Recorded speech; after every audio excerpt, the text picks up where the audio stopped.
it's Cinnamon Cooney, your Art Sherpa, and today we're going to paint a very famous painting by Vincent Van Gogh. This is Irises. I like this particular painting in the series of irises that he did because it's so harmonious. It's in a vase. It's very cantilevered. And it's a good place to start to understand how to do his irises. I've got a very indulgent painting towards the end of the month that's another one of his iris paintings. That's the one I most personally relate to of like all the paintings in the universe.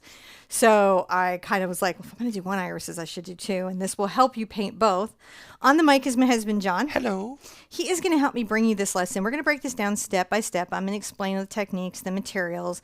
There is a traceable provided. If you're not going to freehand, start putting the image transfer on your canvas now if you're painting along live. If you are painting along live, remember that you can pause me, still see the chat going, and the stream will restart. This is available after the live stream, so you can take your time with this. This is your painting. This is your time. You're probably not painting to feel stress and anxiety. So even on live shows, make these things work for you and make it work for your emotional space. You don't have to keep up with me. This is all about you painting your way. I'm really excited about today. It's such a nice limited palette. We get to use some materials that maybe weren't available to Van Gogh, and even some techniques he might not have been able to do because our paint dries quickly. So it's kind of a nice thing when we go from something that was done in oils to something that was done in acrylic, and the way that we can make it our own. Are you guys ready to do this today? I think so. I think I'm ready to do this today. Let's go over the materials real quick because we made some changes to our materials. Whoa, look at the size of that canvas. It's bigger. It's 11 by 14. I don't know why I got so excited. We used to paint really, really big, but you know what happens is you run out of wall space when you paint a lot. Have you all noticed? It's true. This is why squares are so lovely and smaller canvases are so lovely because it gives you some room to put some more stuff up. You can always paint big when you want to. I've got my coffee here today. Yeah. Coffee is We've good. had some first-time painters here, so I want to welcome all the first-timers. And then I also want to welcome the returning artists that are coming here. Be sure to save this painting and go ahead and check out the website. There's 1,500 other lessons there. We've got the 11 by 14 here. We have an interesting little thing we can do with our blues. I have phthalo blue, Mars black, and ultramarine blue. Burnt sienna, phthalo green, yellow ochre, cad yellow medium, cad red medium. Some fun flair that we can add, and then titanium white. So not too bad of a palette. You can use hue if you don't want to get the pure cadmium pigments. That's completely reasonable. And man, John, are you kind? I don't know, because John was like, there's so many iris folders. Well, they were all. What happened is I think there were two of the same ones in there. So Heather C is just saying that super excited, and Marlo Larson is here. Just wanted to say thank you. She taught me a bit of what I do not know. Oh, that's awesome. I'm glad to help. It's artists helping each other is always a good thing, because we all pick up little bits of the puzzle, don't we? And then we just share with each other. So even I take classes. My mom still does. I mean, it's just always interesting to hear other artists like share challenges, I think. All right, let's grab a brush and throw up a step. The steps will be time-stamped after the show. I think I'm going to use a filbert. You could use a round or bright to do this first step. And we're going to kind of sketch this in. There's an interesting thing here where if you pay attention, you will notice that the irises have kind of a dark blue outline, and that is going to allow us to do some really fun stuff in the painting. So let's take our phthalo blue and our ultramarine blue together, and I'm going to grab a smidge, and I mean a smidge, of my cad red. And I come to the middle here, and I'm going to make just a little bit of a curve line. That's the bottom of the vase. That is a smile. And it leaves just a little bit of space to the bottom, right? This particular design really takes up most of the canvas, which is nice. Now I'm going to come here and kind of match that little smile and another little curve. The traceable is based off the original painting. So if you're trying to get exactly that, I wanted to make sure that you had it. Now we're going to come up in the canvas, and I think I'm going to say if this is the middle, we're going to come down to pretty farther down than you might think. I'm going to round out the side. I got a little excited there. Just make sure you do the same on both sides.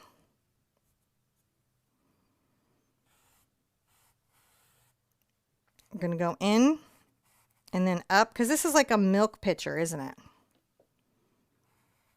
I do believe that is what we are dealing with. Whenever you're doing a reproduction, and that's what you call this, when you paint a painting that is famous, right? And you're painting it for yourself. So say if you wanted to do a Monet or Van Gogh or Klimt or you know, any painting that you particularly love, Picasso, whatever painting is that you're doing for yourself for personal enjoyment, when you do it, it's called a reproduction, which is a little different than when you paint with me and you're following along on the classes. So if you were to be selling a reproduction, that's what you would label it as. If you did not know, that's what you would label it as. And you don't need to get my permission to do that. This is in the public domain. And so therefore is something that you could absolutely, you know, sell. I'm going to come down here, like kind of to the bottom, and we're going to make a nice little, kind of imply that the handle comes out here, maybe curves in a little bit and down. Fun stuff, right? Yeah. I have to say thank you guys for joining us. It's so wonderful to see everybody out here. Get that little handle in. So when we get those little parts in, we just want to capture some lines. Now, some of our irises come over different elements of the vase, so we can kind of maybe put some of that in a little bit now.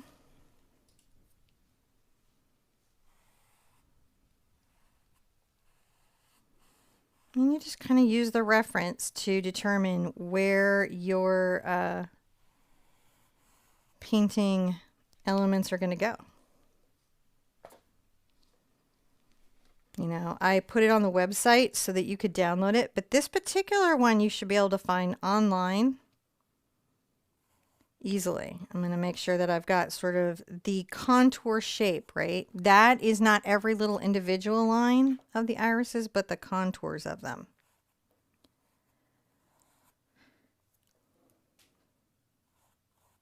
Right, because then I can paint that all in, and then I can always come back and do details.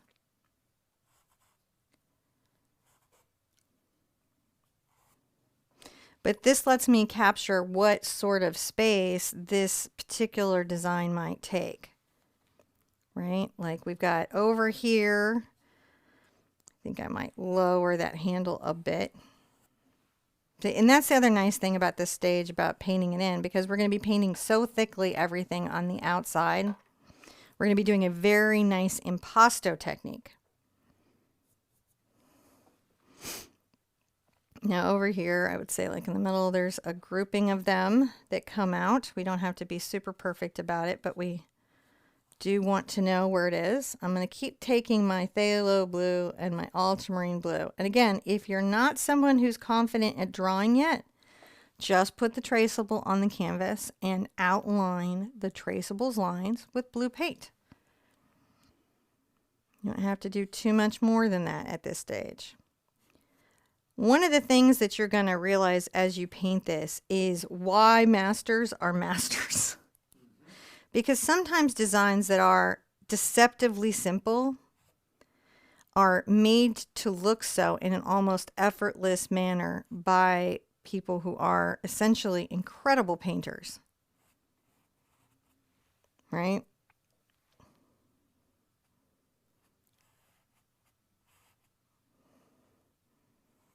I think I want to bring this in maybe a little bit.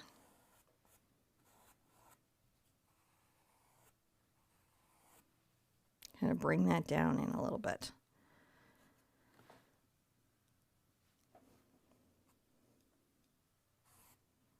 Now I know I've got a lot through here.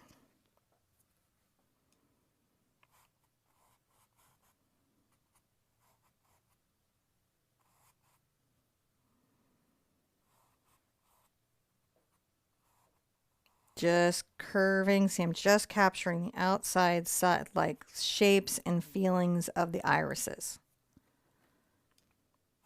That's all we're doing. And we know it's fairly solid in there.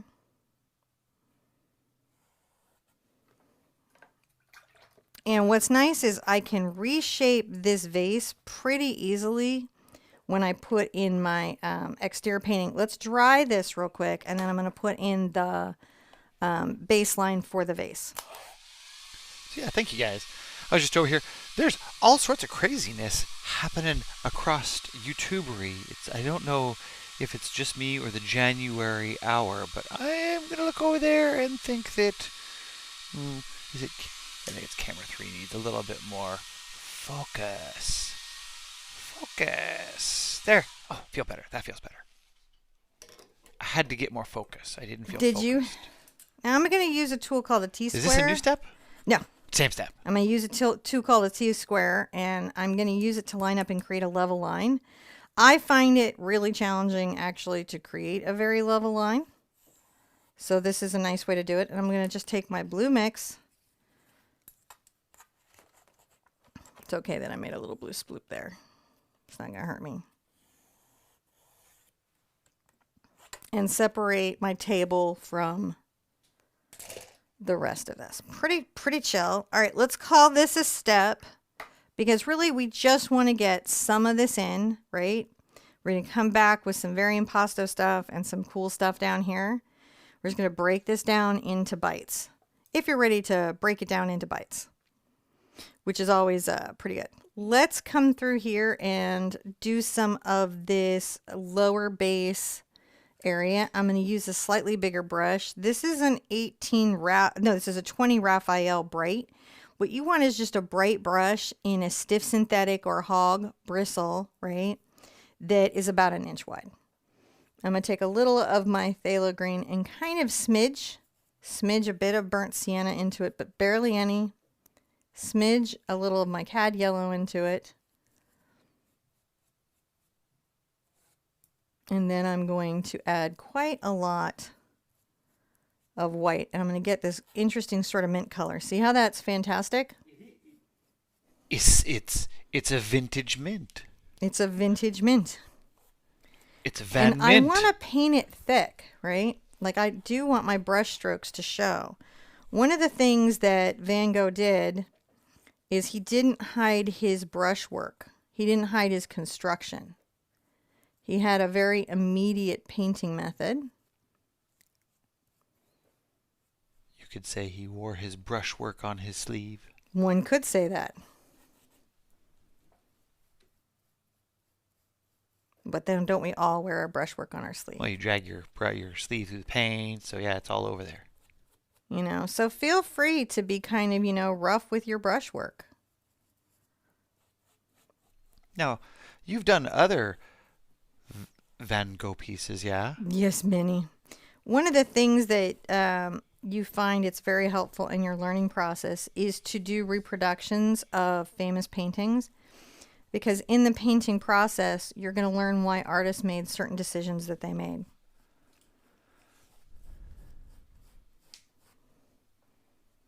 You can see I'm just taking my titanium white, my phthalo green, sometimes a little bit of burnt sienna into it, sometimes a little bit extra white. It's all okay.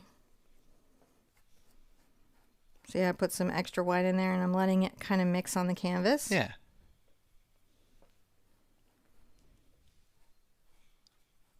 I'm going to come in a little bit more on my vase because I think I'm going to want to trim that in some. So that's when you're not doing the traceable. Sometimes as you're painting, you will make adjustments to your choices and then come back and put them back in. I'm going to add just a little more paint to all this.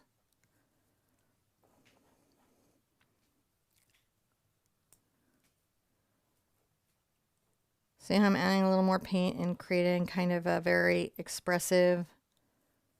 Let's grab a little brown into that.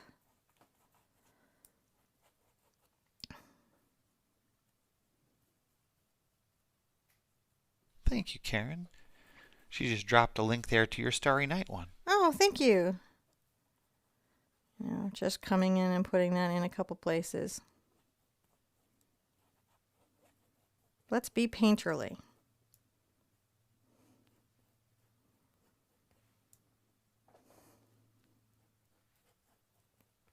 That's such a good word to be. Painterly.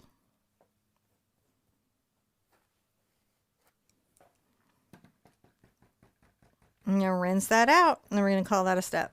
Just loosely painting in the background. You gonna dry that one? We don't have to. Okay. We can just continue. I don't mind. On. I just want to make sure you don't. You don't don't have need to. it. You don't need it. We just move right on then. We're gonna move right on. All right. We're gonna sip our coffee. We're gonna move right There we on. go. You guys got this. It is, we're brush free and stepping away. Brush free and stepping away. All right. I'm gonna take a little bit of my brown and a little bit of my black together. All right. I'm gonna wipe my brush off on a paper towel, and I'm gonna make a very, and I mean, so light of a color.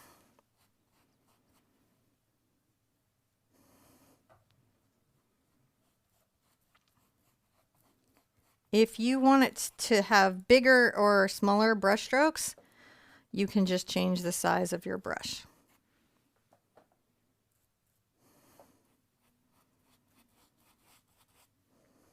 Right?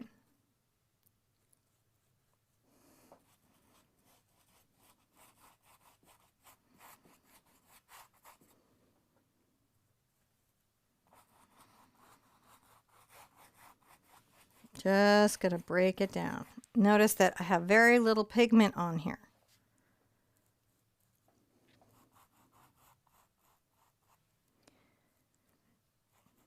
And I can even kind of come in and trim in on this if I want to make that maybe a little smaller. And I might come in on my vase a little bit.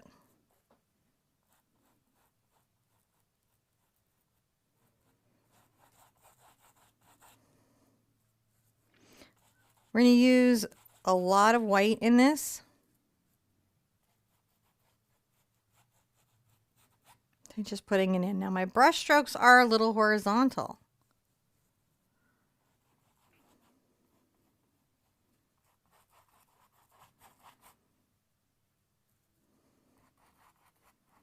And notice that I can leave the paint kind of even thick and what's impasto, right? Where you can see the thickness of the paint.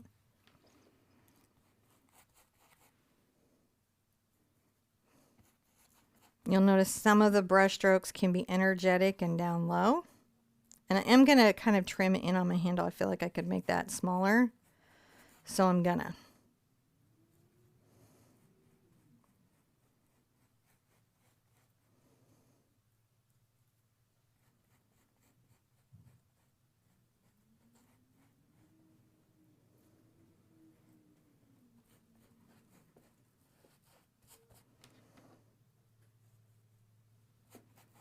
And just kind of put it out thickly. Be playful. Enjoy this one.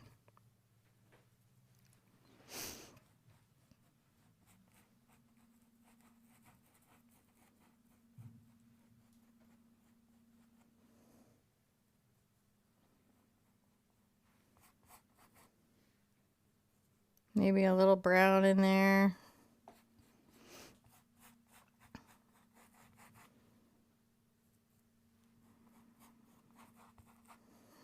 I just want to make sure that everything I've got going on, maybe a smidge of black. When I say smidge, I mean it's like I was seasoning something with ghost pepper. It's very little. Right, just a little tiny bit. But you can see I'm really kind of working through my white paint quite a lot, and it's just giving me that sort of beigey background.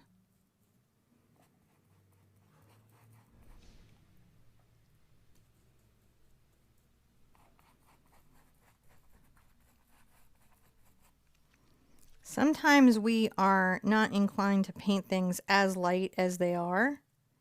And one of the nice things about this particular piece is not only is it done in color harmonies, right, which we're going to be talking about soon, it just means like these are analogous colors and that creates a harmony in the painting. So it's like really from the blue, violet at the darkest through the greens, and then you get a little bit of the brown and a smidge of yellow and orange in there to create some contrast, to create some drama, but it's very minor, so it stays just calm.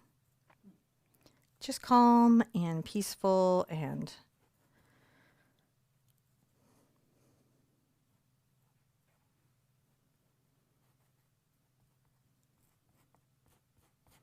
Not a problem. See how just like loosely, and I can get a little water on my brush if I need to improve the flow.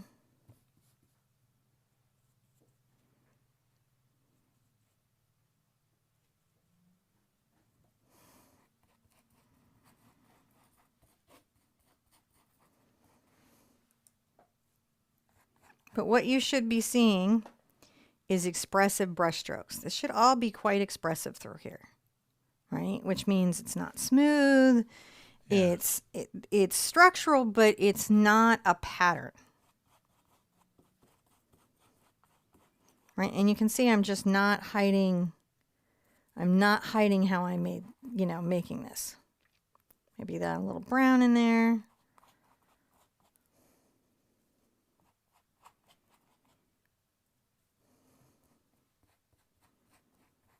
I want to be able to really see it in there. And I'll go down a little bit into this because I do want to be able to have little backgrounds popping up, which I could paint in later, but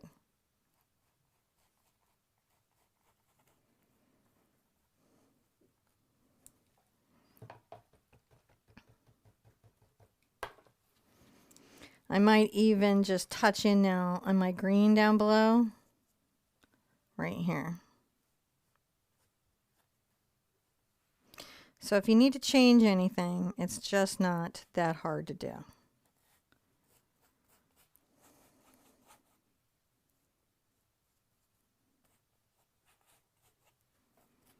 There we go. That's a step. Now we do want to dry it before the next step. We do want to dry it. That's one of the nice things about acrylic over oils is we can just dry it and then we'd be happy. That's right. So let's dry it and I'll meet you back here. So yeah, as we're going through here, there was a interesting question about the layers, and you totally could, like if you wanted to just paint all of this back in and then go over and draw your traceable, that's certainly one way you could do it. But a lot of times Cinnamon does this so we can preserve the white space so that when you're putting on your other colors, it's easier to cover. For example, if you painted the green all the way across, when you come back in to paint the white vase in, it might have a different color showing through. So that green might show through the white a little more. And that can be troubling. So a lot of times, especially when using beginner paint, Cinnamon will preserve those white spaces as much as possible so that you have less coverage issues. And sometimes it's also a design choice. So because you can consider the background when you intentionally paint it around an object. So this is like some artistic construction questions sometimes, but a lot of times in this case, it's to preserve the white. So we've got a question, what can be used in place of Prussian blue? We're not actually using Prussian blue in this. We actually used a combination of phthalo blue, ultramarine blue, and a touch of cad red. So that's a hue we created to use instead of that. What you're looking for is a blue that's kind of right here in this range, right? It's a red, it's a blue violet.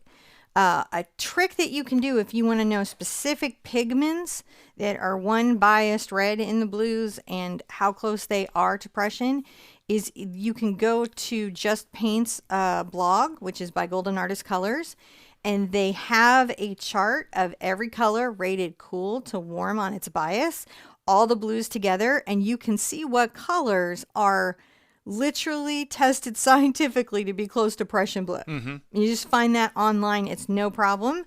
Can you paint the background before? You could. We can do that as acrylic artists. It would be challenging to do in oils. We're just kind of enjoying our construction process here and not worrying about it so much, but you actually could just paint the whole background in and have a blast. It would be fine. With acrylics, a lot of stuff is fine that wouldn't be fine in oils because of the way it dries and the way it stabilizes. It just is for us. So every medium has its benefits, and that's kind of the one here. Ready for your next step? Ready for my next step. I'm going to go back and take a little bit of my ultramarine blue, phthalo blue, and a titch of cad red. And I'll go ahead and kind of clean up my vase work now.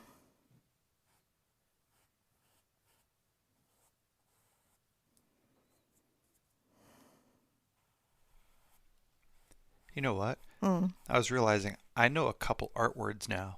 You know a couple? Mm-hmm. What ones do you know?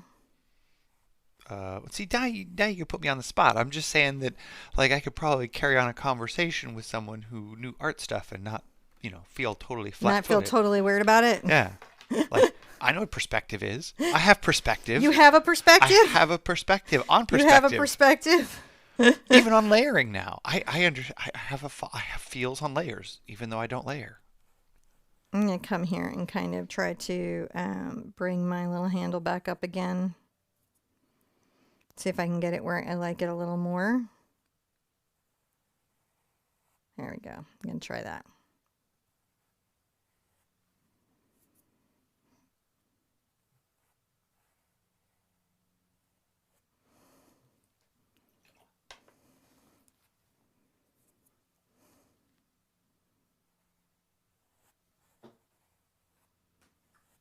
Now, while this is in here, we have this vase is kind of like, mostly a white.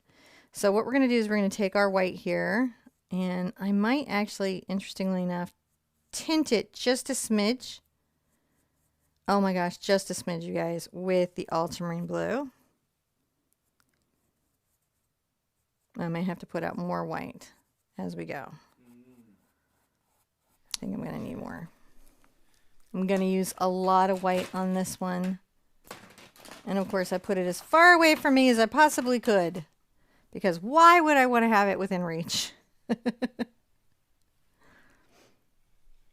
Okay, just really put that out there. One of the nice things that we have as modern artists is we have an access to paints and pigments. In Van Gogh's day, it was very difficult for him to get paint. It's difficult for any artist to get paint. Like when you actually read what they had to go to get paint, you were like, I don't know that I would care that much about painting. Notice that I'm using obvious brushstrokes again. I'm pressing the brushstroke in. I'm using a filbert. I like the filbert. Coming in and just letting little bits of color be there, but just little bits. And I'll come along the edge, you can see, and kind of trim in the vase. Oh. See how we're doing? Just trimming it in. You know how it's not a vase? Mm. There's no H in it.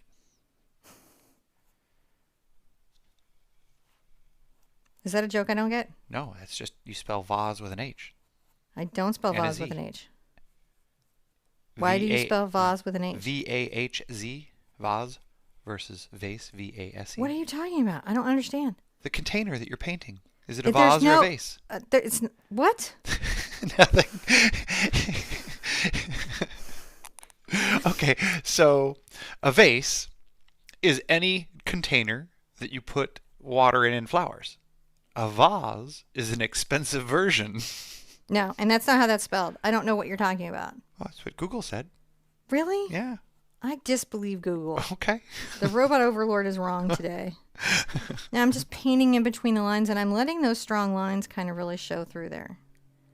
I might have to put that blue line back, and that's okay. Right? As I'm going, I don't mind that.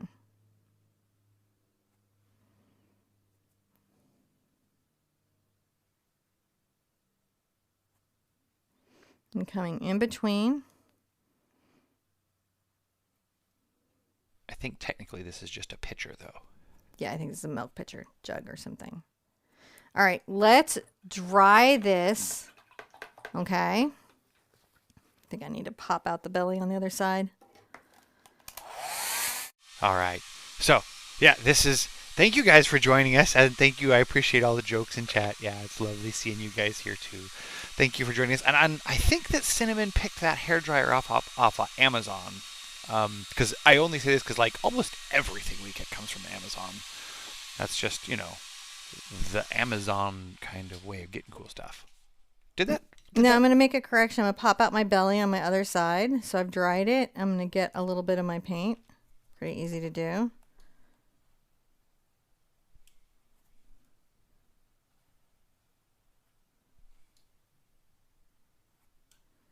And I'm going to make sure that they're kind of both rounded, right?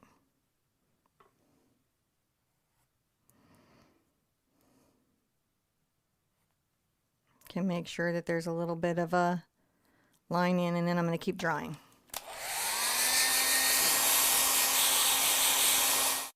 Sorry about that. I got distracted by the focus there. I just wanted to make sure that I had a nice crisp shot. Thank you guys here for joining us there. I love seeing everybody here in chat. I get distracted by all the tech here sometimes, so I don't get to keep up on that. Yeah. I do believe the hairdryer came from Amazon. I'll ask about that later. Did that come from Amazon, that hairdryer? I think it came from Target a while ago. Oh, that makes sense why it has the pretty print on it. All right, I'm going to take my white and back into like a little bit of my brown here.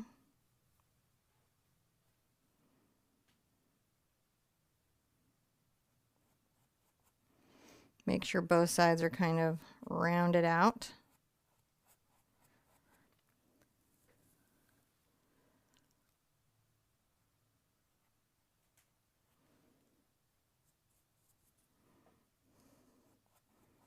Again, just painting it very loosely. Notice I'm leaving a lot of paint.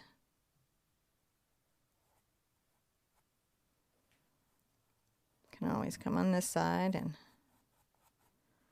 just trim.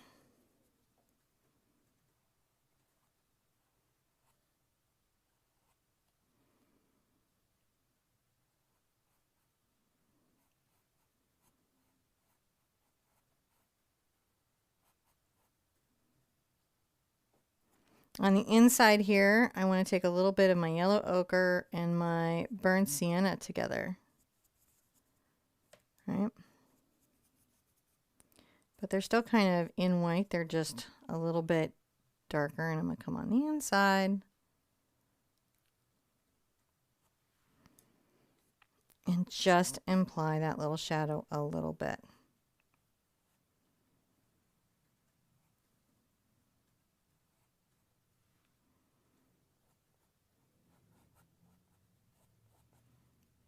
And a little bit here at the base and maybe right here.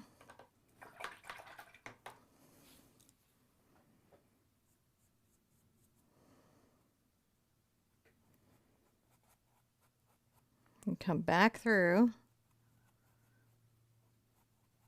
with a lot of fun messy paint.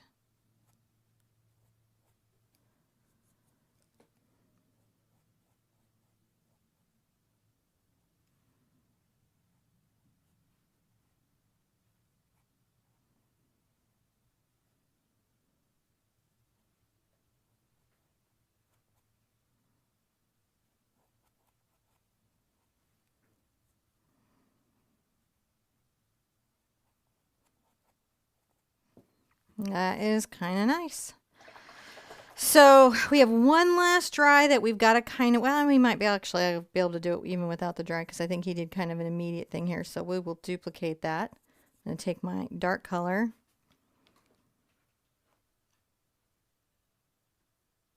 And come between the shadow line and the highlight line.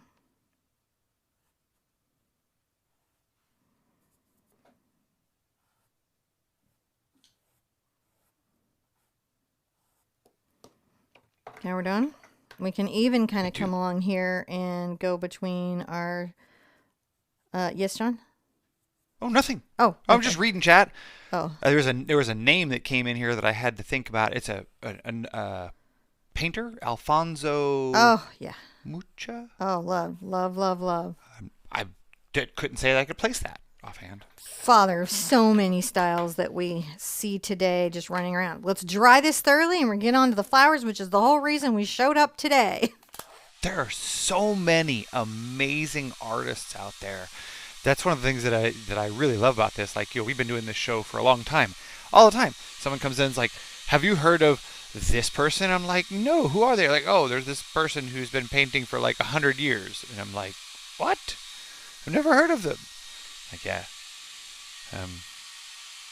So yeah, just the so many different wonderful artists out there. So I'll have to check that one after the show. So Thank you. Who said that? I'll check that out. Okay. Sarah. So we're going to come in here, and I'm going to start painting kind of some of my focus. I'm going to paint some of my irises. And again, we're going to be strong in this blue, phthalo blue, ultramarine blue, smidge of cad red. And let's start to put in little details of little flowers that we're seeing here, okay?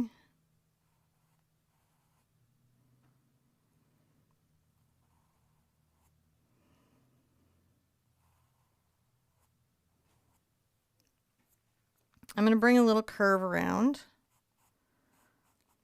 It's going to end up being a leaf in a little while.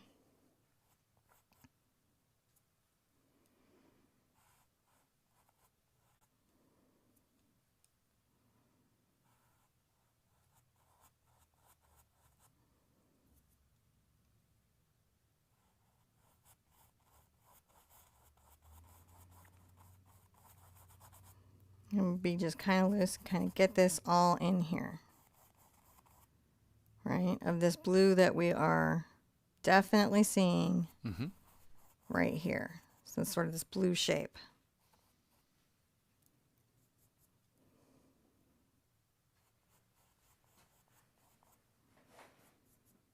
How you doing, babe? Good. Just sort of sitting back, watching paint dry. I mean, that's all there really is to do.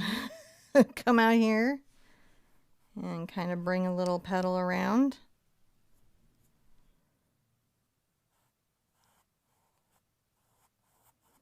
There's a little spot between this and this.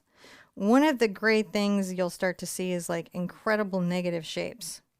That's the space between the flowers or the leaves. And they are a lot of fun in this painting.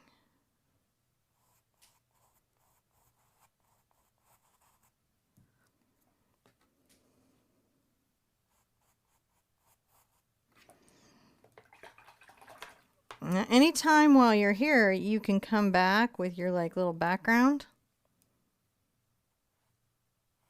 Oh, and strengthen the negative space. And strengthen those negative spaces. Look at that. I used an art word. Like we do. Yeah, and some of that there. I think I'm going to come in and maybe talk about that a little bit right there. Just kind of pulling that in.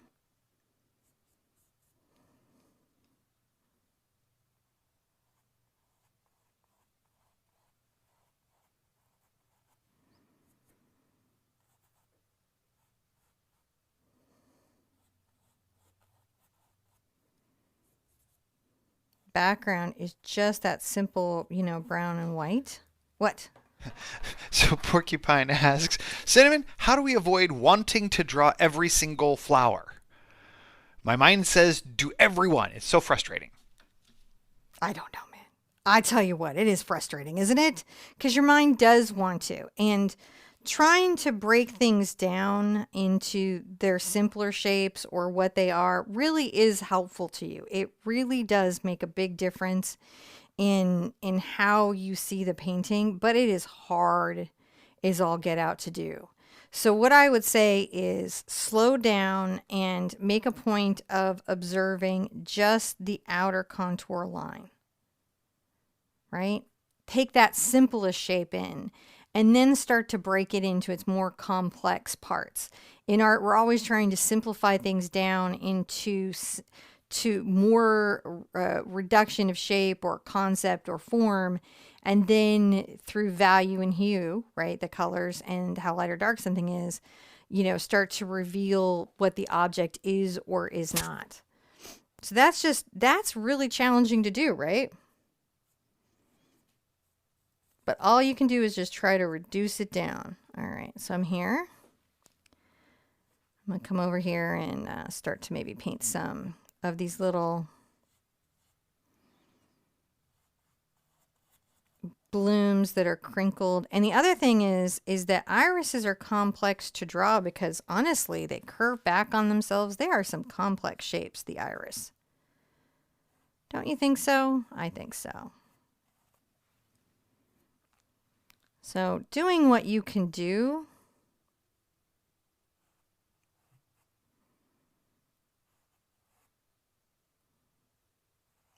to break down what you're seeing, you won't be sorry that you did.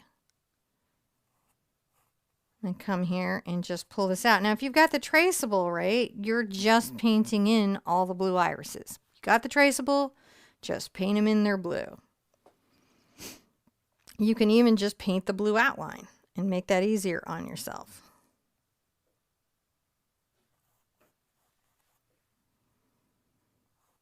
And come here and kind of just try to capture the basic shape that I'm seeing.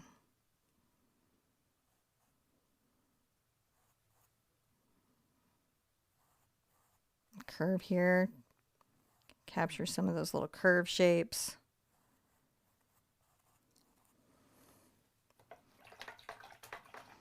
Letting that blue kind of rest, and I'm going to come in and do a little of my burnt sienna and my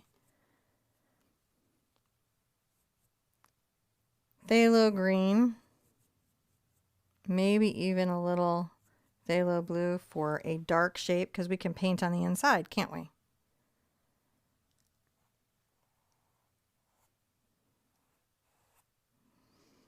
Let's bring a nice little leaf out here. Dropping it, the vase down a bit with that. So that's burnt sienna, phthalo green, and a little bit of the phthalo blue. Right here, pulling out a little bit of a negative shape there. And I'll come back in and kind of enforce that little space. What's great is a lot of this is this green, so I can really come in with this.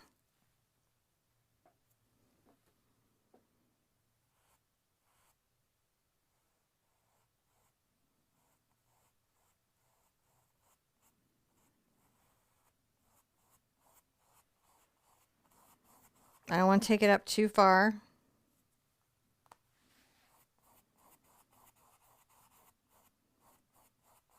All right, so we've got that in there. That's kind of lovely.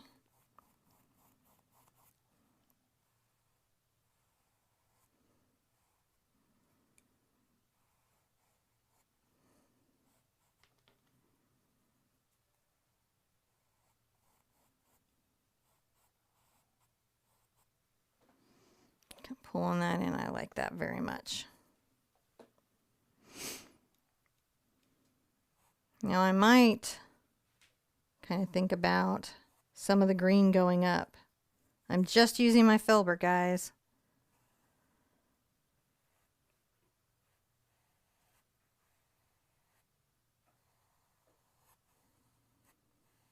Bring a little shape down there.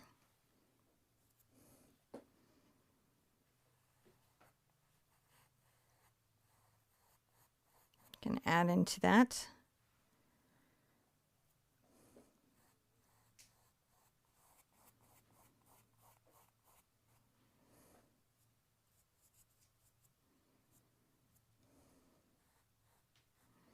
It doesn't mean that I won't, you know, at some point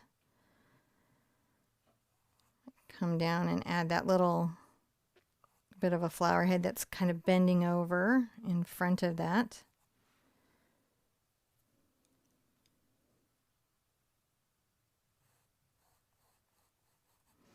Just pulling in those little bits.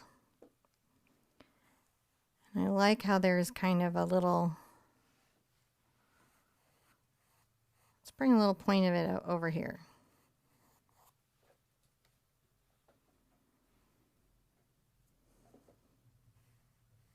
Let's call that a step because this is a lot to take in, and because this is a complicated construction, we're going to break it down into like little levels. Yeah.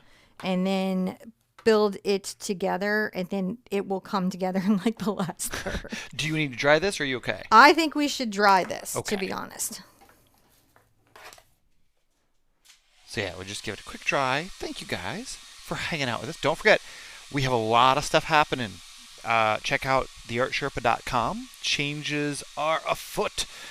We are, if you're a patron, definitely be checking your newsletter for information on how to access new secretly cool stuff that we need you to come test with us very soon.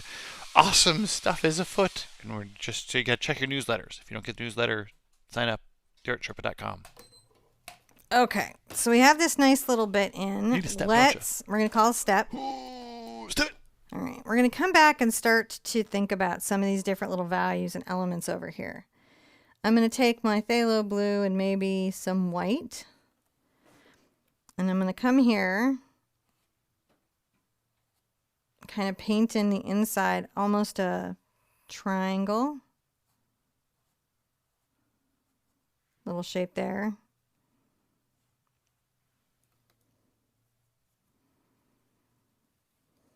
Maybe go a lot more white.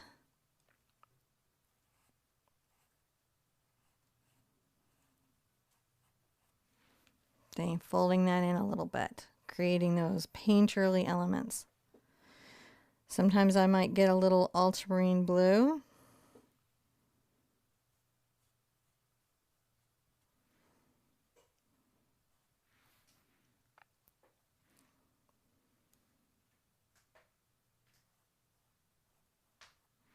I'm going to add a little bit of that in there. So we're just simplifying.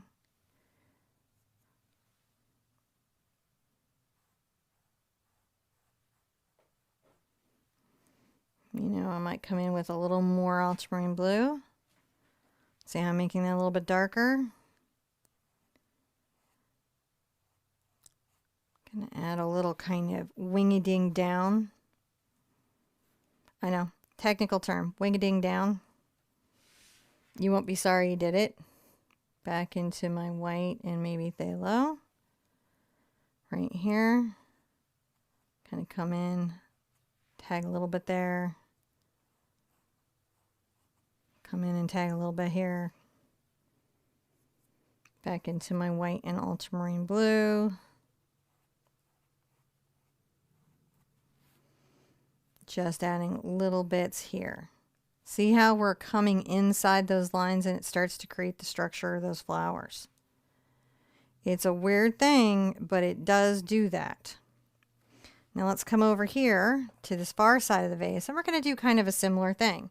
We're going to figure out, we're going to learn the construction of what we're doing, right? So we're taking the construction down into small bits, getting familiar with it, and then we can take in the generalized feeling of the whole thing.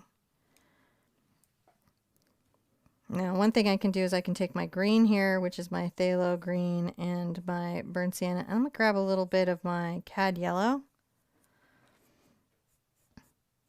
and white.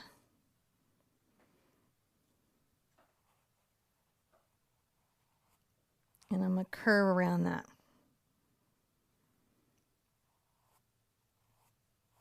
And I'm going to add a little bit down there. A little bit right there. Just a little bit of that green kind of coming in. Noticing that I'm leaving a little bit of that dark outline there. I'm going to get some white and ultramarine blue. And I'm going to come in here and I'm going to be leaving this bit out. So I'm going to do some curves.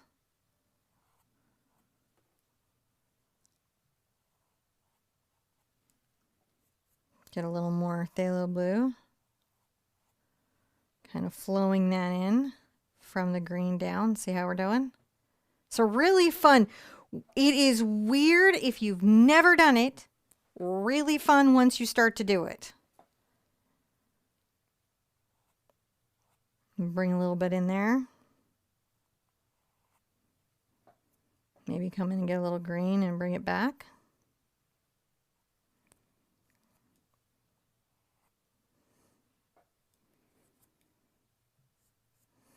Grab some white and just kind of pull that in.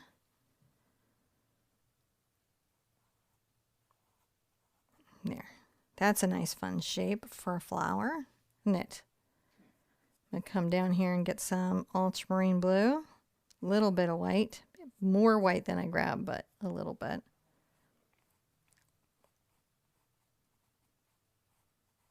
And paint in that little bit there. And see how it ends up outlined?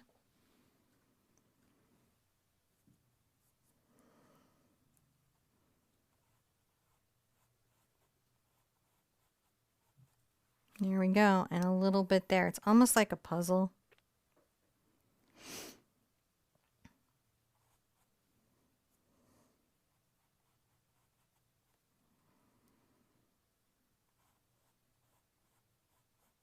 A little bit darker there, and then I'm going to come in with a lot more white.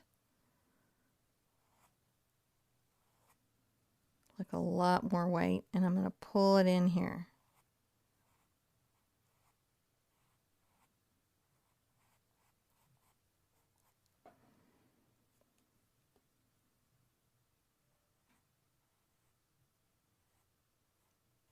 And a highlight right there. Just pulling those flowers around.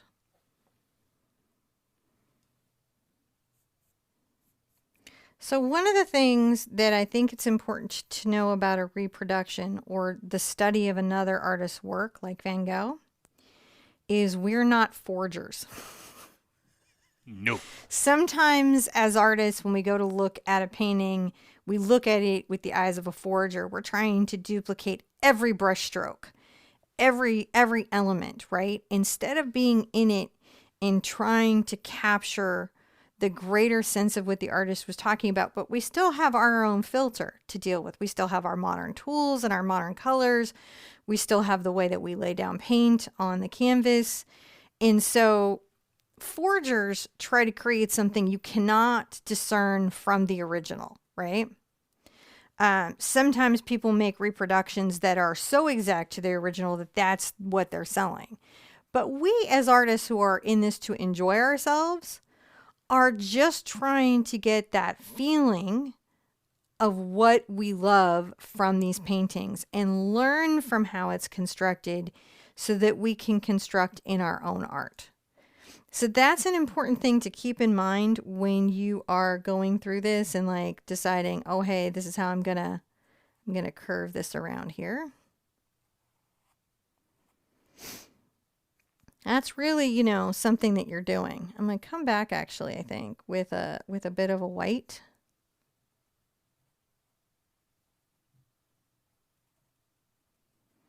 Kind of curl that back a bit.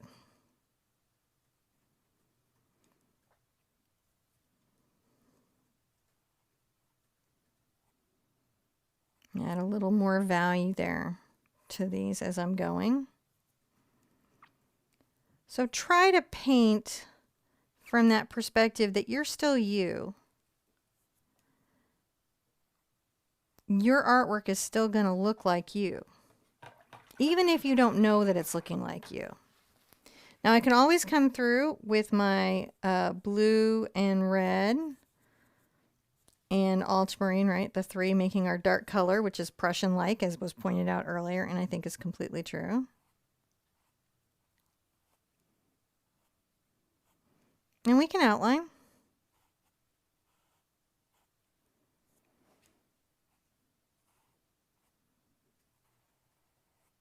Right? We can strengthen that.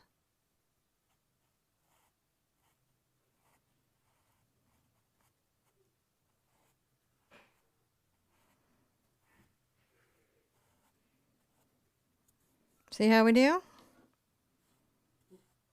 Sorry, I'm just coming over here and I'm just strengthening some of the outlines, some of the folds and directionality of the flower before I come in and put in little extra highlights in it. It's nice to come in and talk about how those folds might actually be engaged.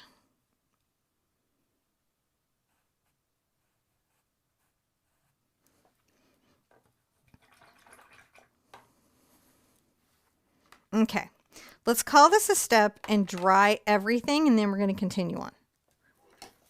That seems totally reasonable. Okay, there was all sorts of happening. Yeah, trying to answer all the questions in chat. Thank you guys. We have a lot happening on the store front of things. We definitely are working on building out our system. It's super complex. Part of the and it's going to take us a little while to shake it all out. So know that in our store, we're very much keeping you guys in mind and your experience and the value of your dollar or dollar or Dollar. All right. whatever currency of fiat choice you have. I'm probably going to move this down a bit, and I'm going to put a big focal flower like in this range. So I'm going to come here and take my red, my cad red, my phthalo blue, and my ultramarine blue.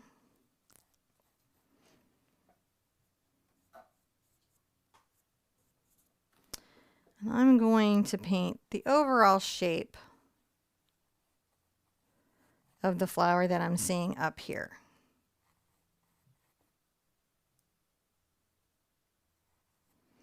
So I press in with the filbert will give me some really great curved lines. Get some nice kind of like little curve out there.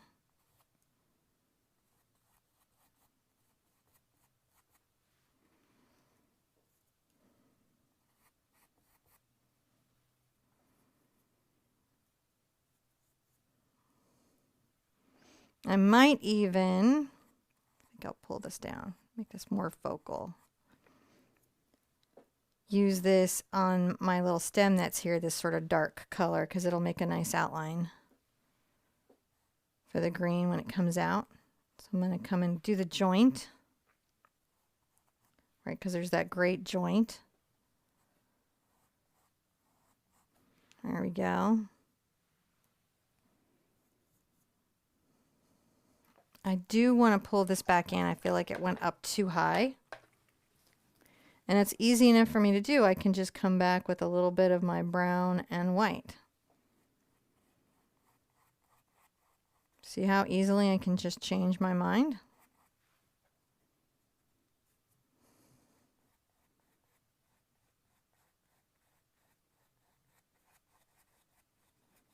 About anything in the painting. Anything I want to change my mind about, I can change my mind about. I'm going to take a little bit of my phthalo blue and white.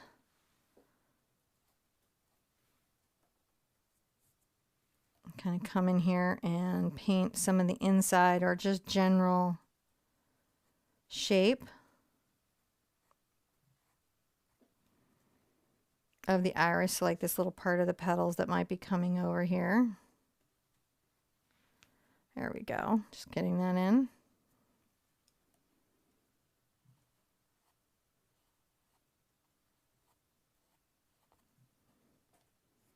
Just a little white in there.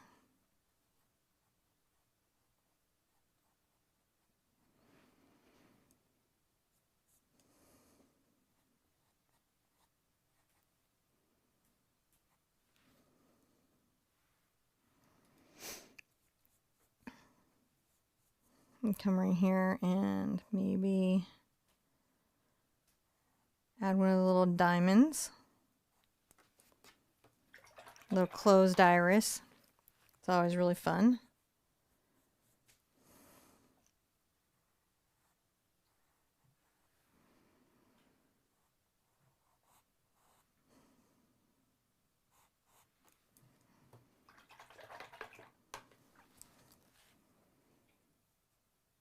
And come and push back some of my greenery further back into the vase.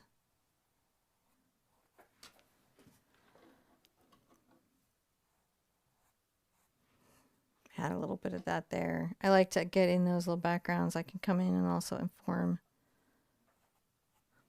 some of the little areas where the little irises are popped out.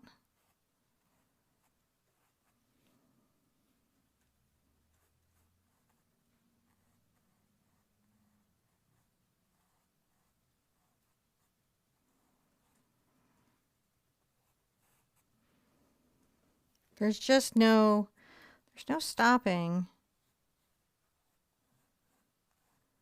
you in acrylic from just doing whatever you want. Just the white and the brown here, and I'm just trimming around.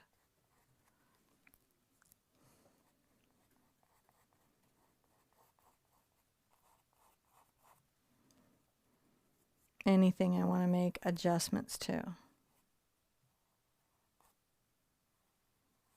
You can say come back into that and trim that in. It's not difficult for me. It is. I'm going to be using a lot of white.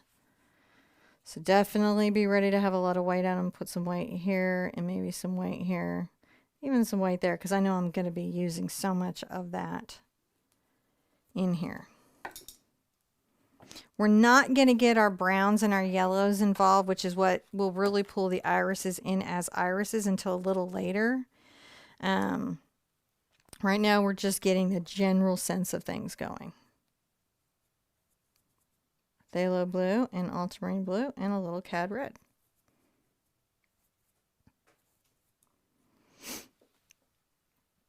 Let's come here and maybe create a little shape. This is another little cantilevered one that's coming out.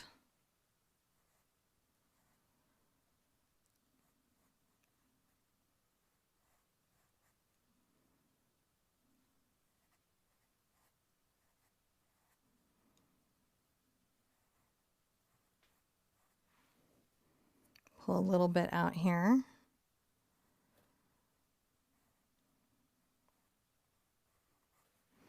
And it's okay to come back with blue even where you know you're going to have a stem, because you're going to come in with greens and those outlines just strengthen the overall composition just generally. You know, so you don't necessarily have to worry about that. And I'm going to do another little crumpled one right here maybe.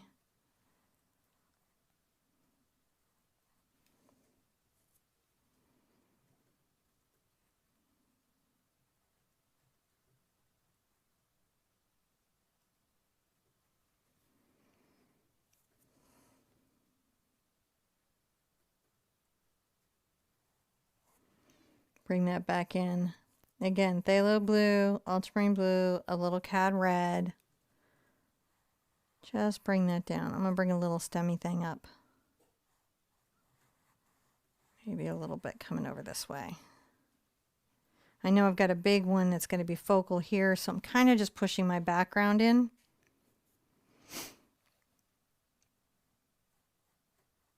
Where I think I'm going to be getting certain kinds of shapes and stuff. Right? Where I just want to get those shapes. All right. And we got to add some over here. We don't have enough weight over here. So let's come over here and add some weight to the far right. Okay.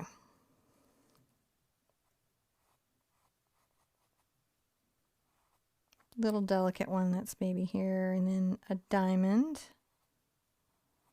over here can join up. See how they have a nice little interesting shape?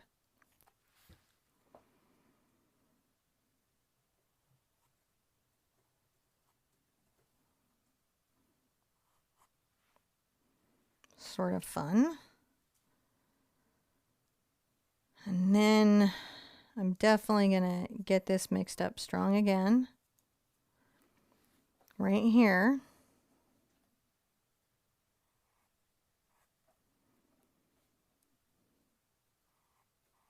A little point.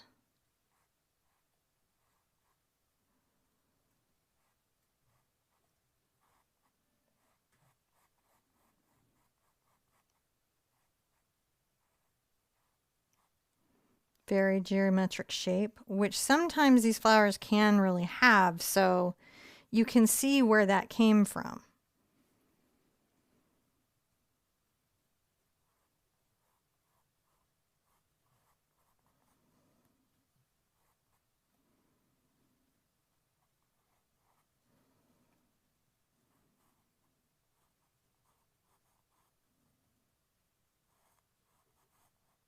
There we go, just pulling that one in.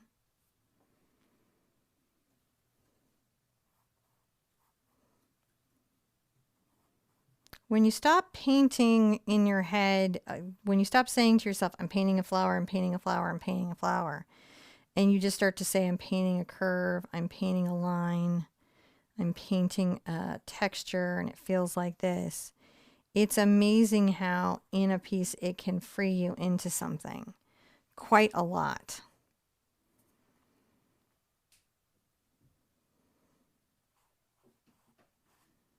Sometimes I'll look over and go, oh, you could use a line. You need a little line there. And I'll just add that in as I'm going.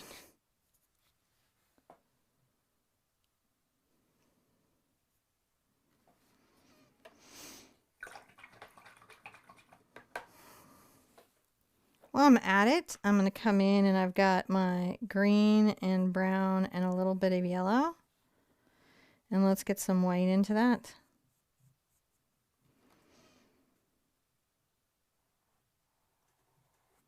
Even more, a little bit of yellow. I'm going to put that in there.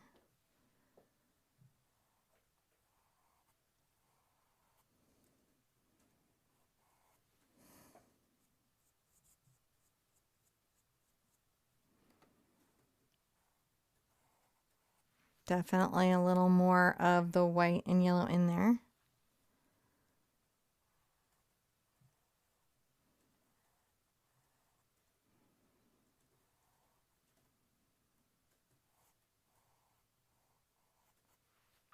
So starting to just build some of the structure.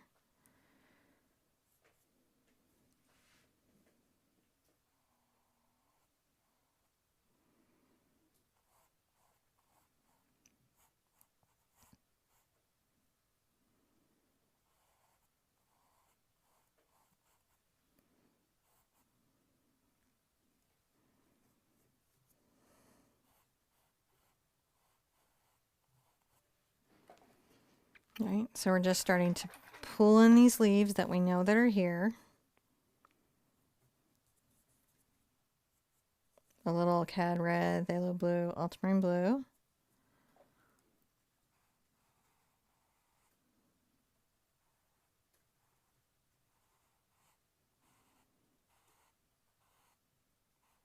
Can always exaggerate that coming back in if you lose it. You're not stuck with anything.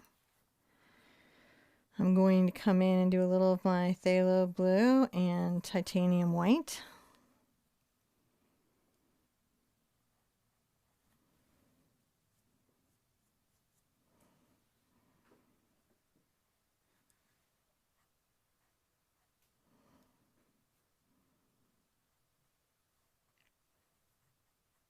Leaving a little bit of that dark blue there.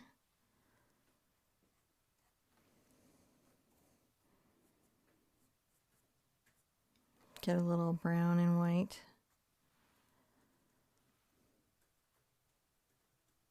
Come here and kind of pull down a little highlight.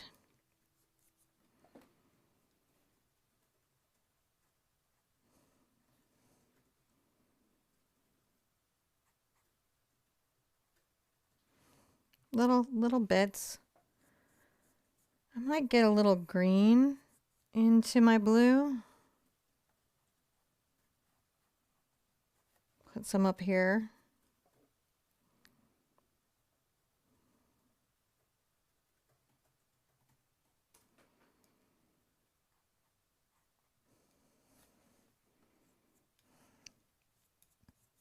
Maybe a little more blue.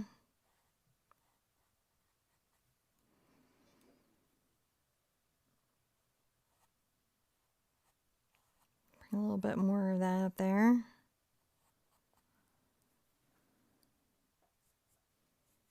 And a little bit of the ultramarine blue. Kind of tucked down low. And I can always come back to other flowers that are kind of dry now and add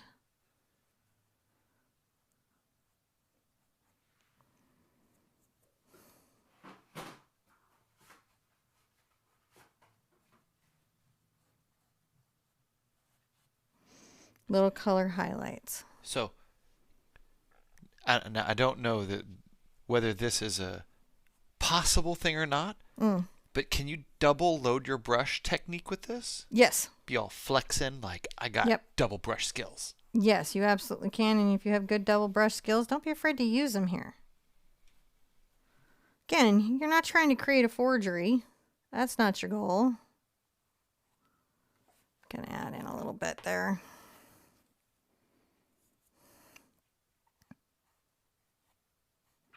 Thank you so much, Celtic Peasant. I appreciate that more than you know. Just kind of work that out there. As you're going, as you do, I'm going to get a little bit of my phthalo blue. Just make sure that that little point has some. Definitely make sure that that little point has some.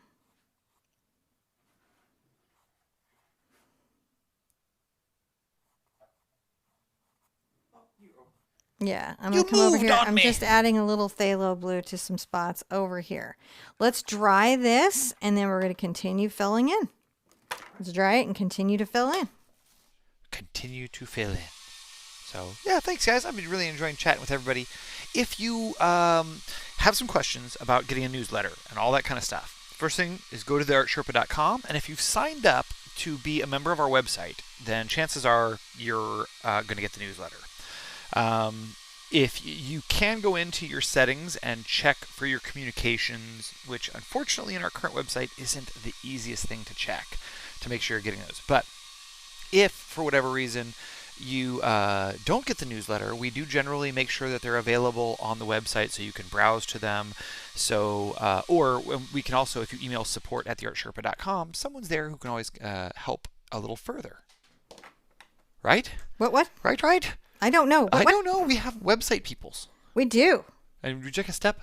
I would like a step. I'm taking a little bit. I'm just mixing up some more of my dark mix on my filbert. Again, I'm just living on this number 4 Isabe. Just because, you know, I can.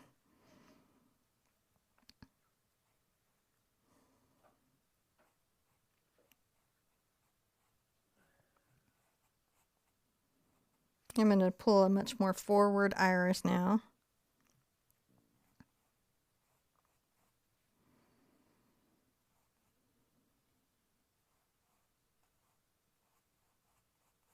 Kind of layers over what I'm seeing here. And then we'll have one big one that kind of lives here in a little bit.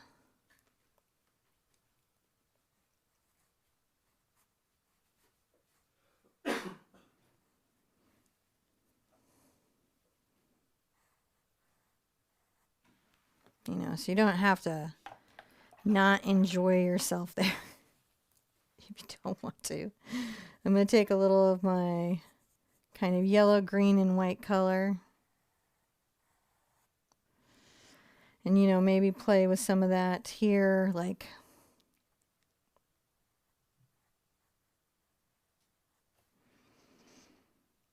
kind of maybe talking about some of the green that could be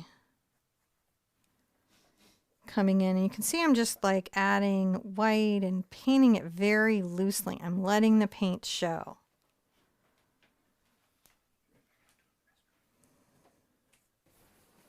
Right, I'm going to come right here.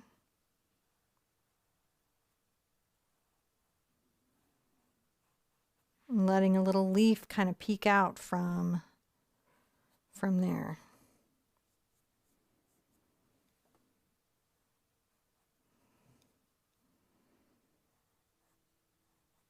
Maybe a little more yellow.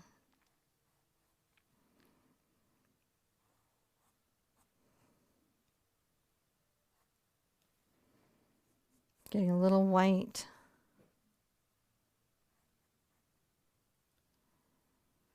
You know, I might grab some brown into it, the yellow and brown, and kind of work that in there. See that? Muting that out. Just kind of kissing that in there. Yeah, it really does.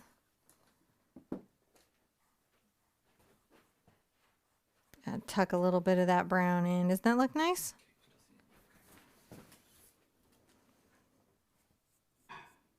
Get a little yellow green. I haven't rinsed my brush. Tuck little bits of blades in. And come in here.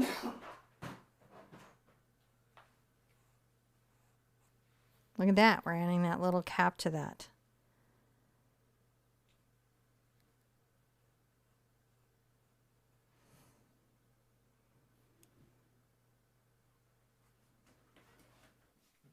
Lots of people are going to do different colored flowers. any, well, you know, once you have the concept of how you would lay it out, you can do any colored flowers that you want. And again, we're putting in the construct. We haven't even come back with our round yet. When we come dance through this with our round and pull it all together, you're going to be like, what? Huh? More? Yes. Sorry. That's why I'm here. Okay, I'm going to get some of my dark color.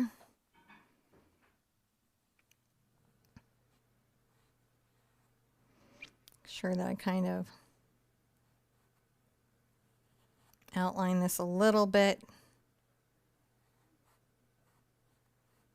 with dark, because sometimes that's hard to get, that kind of little shaping that I want. I'm going to get my yellow, my green, and my burnt sienna and white.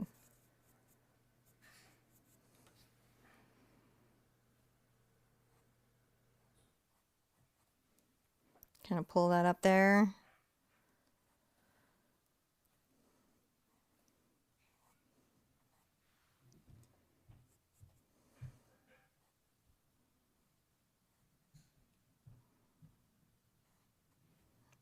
Maybe get just a little bit of just more phthalo green.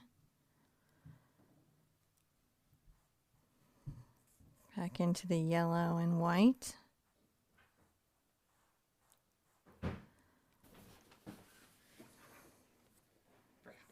Get yellow, white, and brown here.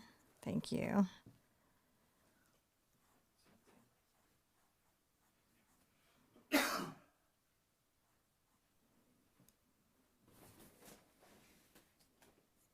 Get into my dark color with my greens. I can kind of even bring in a little bit of a stem there. See how I did?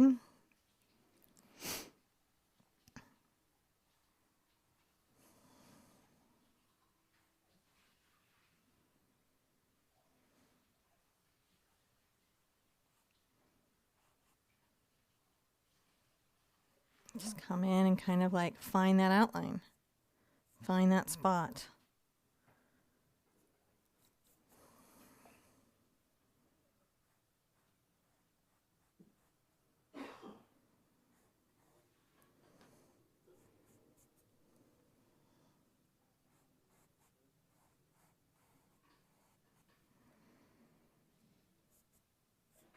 Get a little blue.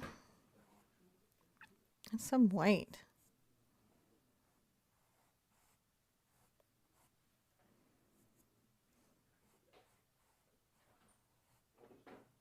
Kind of trimming down the lines between these now.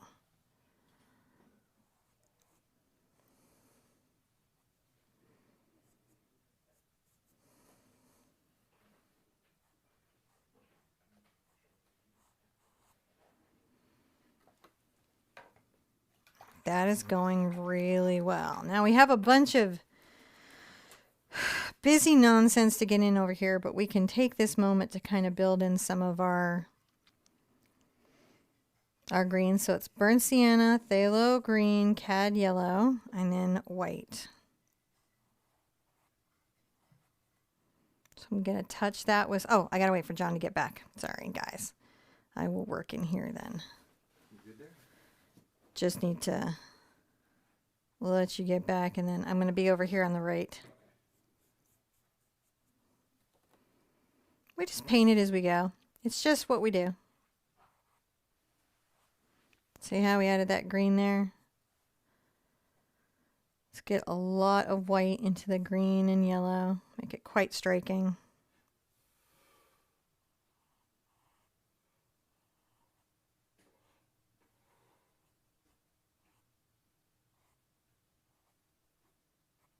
There we go, just touching that down.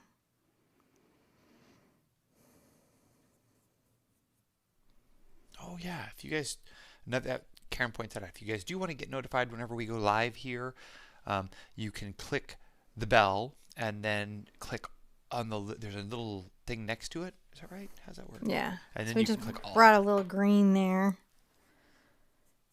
Get notified of this craziness. Yeah, you click the little down arrow and then click all, and then you'll get the notification when we go live. Otherwise, it doesn't always necessarily send you that from YouTube. But come in and get some just green here. I know I've got a layer over it, but I just want to have that kind of in. I'm going to come into my phthalo green a little more. I'm going to come back with some blue and kind of lighten that up. Burnt sienna, phthalo green.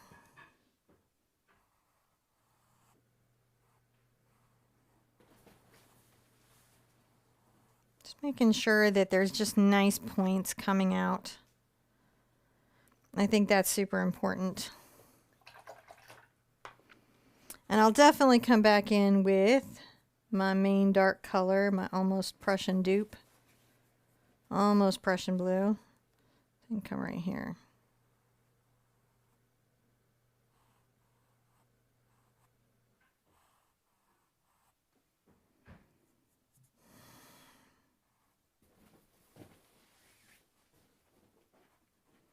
Just come along and, you know, add those dark, you know, anchor lines where they're needed.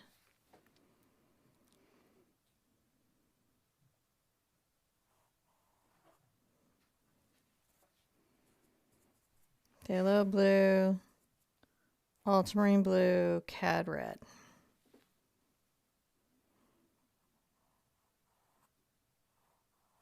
It's nice.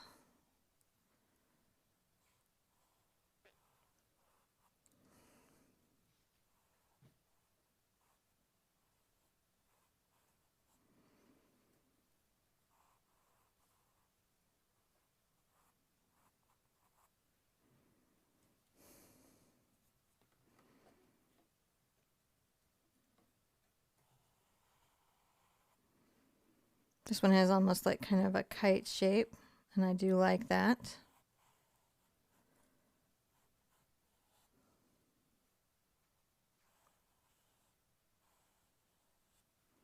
Kind of one there.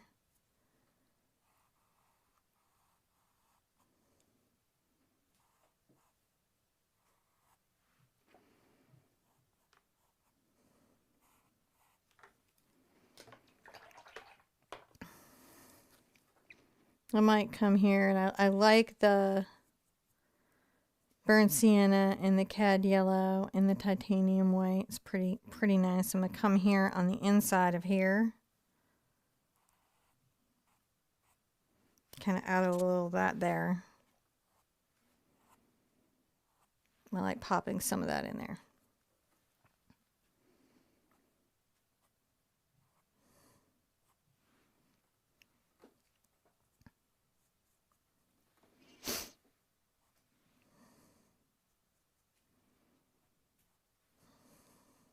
That's interesting. The how you got all those colors off of your very muddied up brush.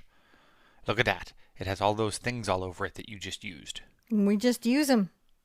That's what they're here for. And so that's what people need to see. Is sometimes you're like spin, spin, spin, spin, put color, spin, spin, spin, spin, spin, spin, spin, spin, spin, spin. We can come in here and add a little, now this is interesting. This is almost like a little ultramarine blue and brown and white. So it's kind of muted.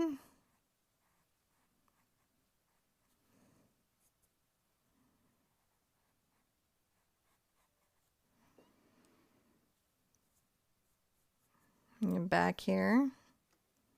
I do need white into it, so I want lightness.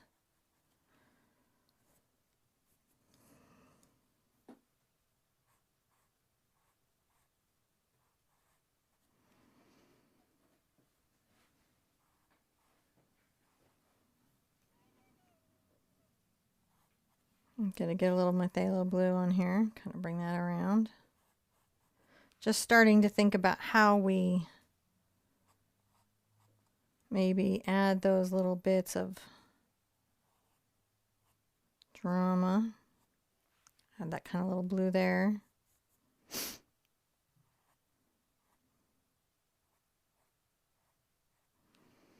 Pop a bit here and there, you know, as you do.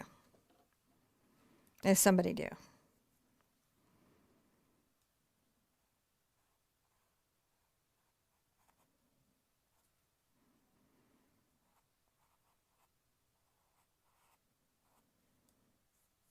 Just grabbing little bits of color and creating more dimensionality than maybe we initially had, and that's good.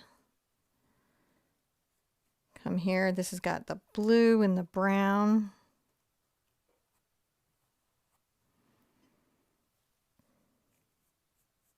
Now grab my phthalo blue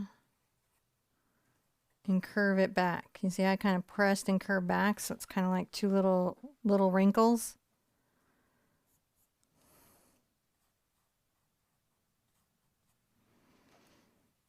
Got a little bit of dark blue there.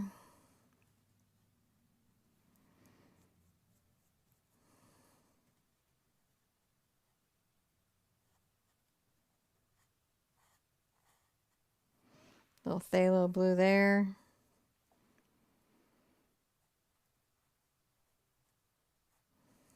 Come back into my yellow and brown. Kind of let it mix on the canvas. Sorry, babe. I do that to you a lot, don't I? I'm sorry. I'm going to add a little bit of that green there. Maybe some here. Just kind of pop it around. I like it. Okay, let's dry this. We're going to call this a step, and then we're going to continue on. That makes sense. Our vase is building. It just builds and builds and builds and builds. You say vase, I say vase. Maybe it's a pitcher. Maybe it's not. So, yeah. Thank you guys for hanging out. Love seeing y'all. Really appreciate it. Check out theartsherpa.com for more of our stuff. Man, there's just so many changes. I'm afraid to like say you can go here and find this because it's probably going to change. Like we got new. I can't even say I can't say the words because it could let cats out of bags, and the patrons are supposed to know about stuff first. And I gotta let them get the newsletter coming out. I think it's even coming out tomorrow. So patrons, check your newsletter.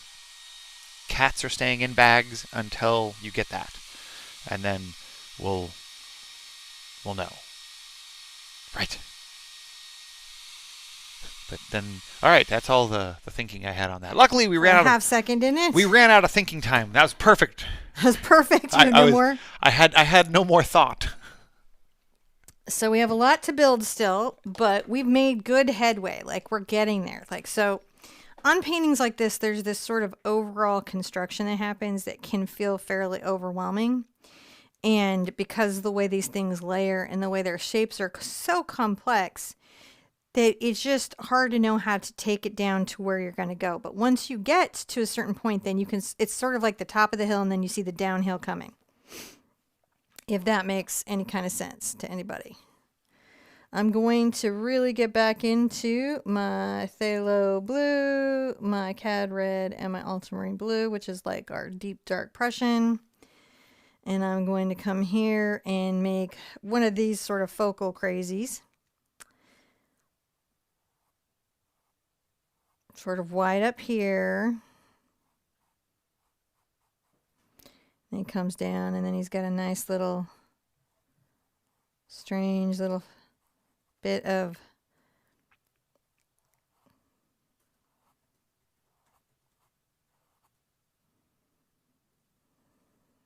kit there, and then there's some that come and balance out here. So we've got a good grip of them to put in over what we already have.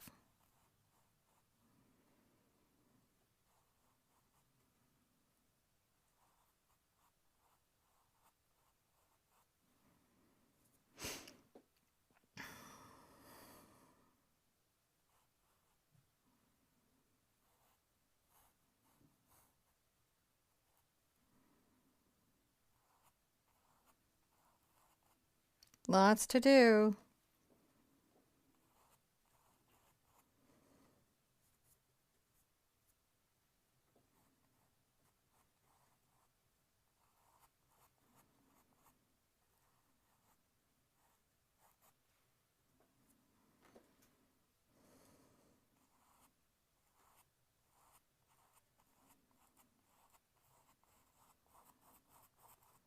Just painting that all in blue, filling that all in. And that's just because there are so many.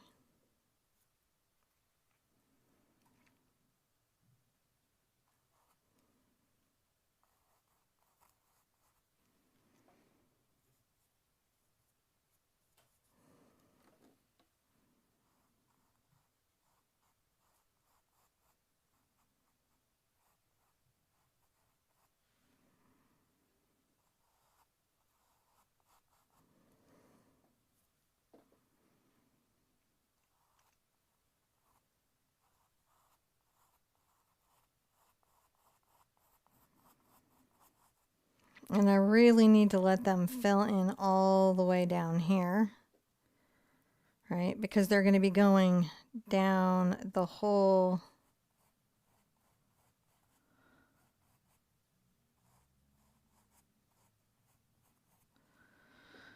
of the vase.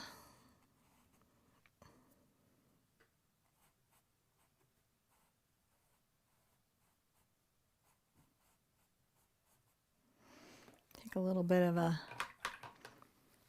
moment there and kind of reshape the picture.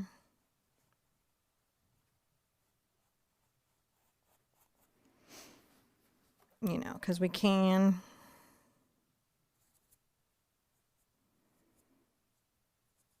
Back into the blue and blue. All right.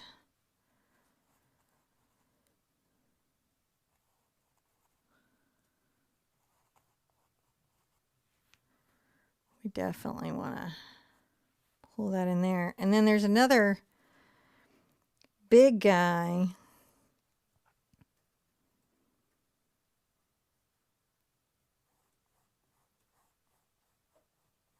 Right here that we've got to really kind of consider.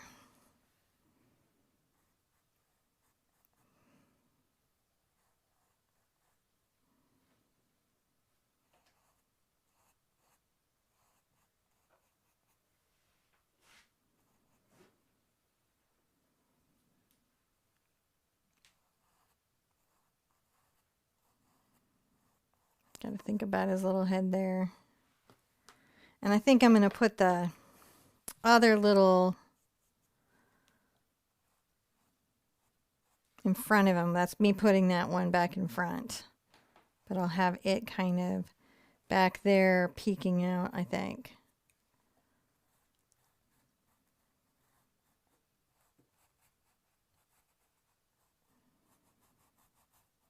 Kind of really working there.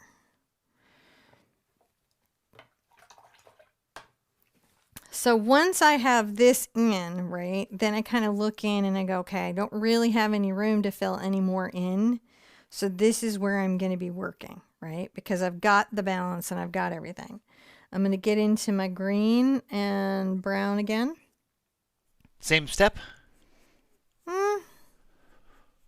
Yeah, because we're going to do these leaves over here. All right. And I'm going to kind of get the white involved. And let's come in here.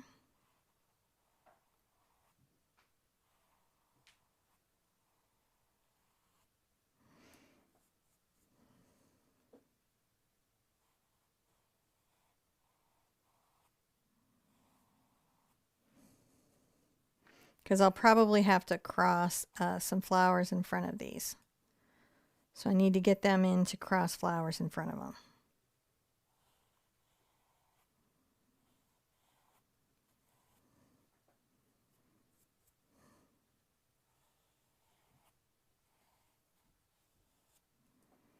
A little more yellow and white.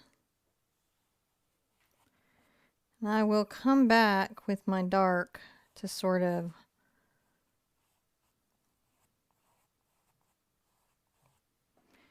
define those even more.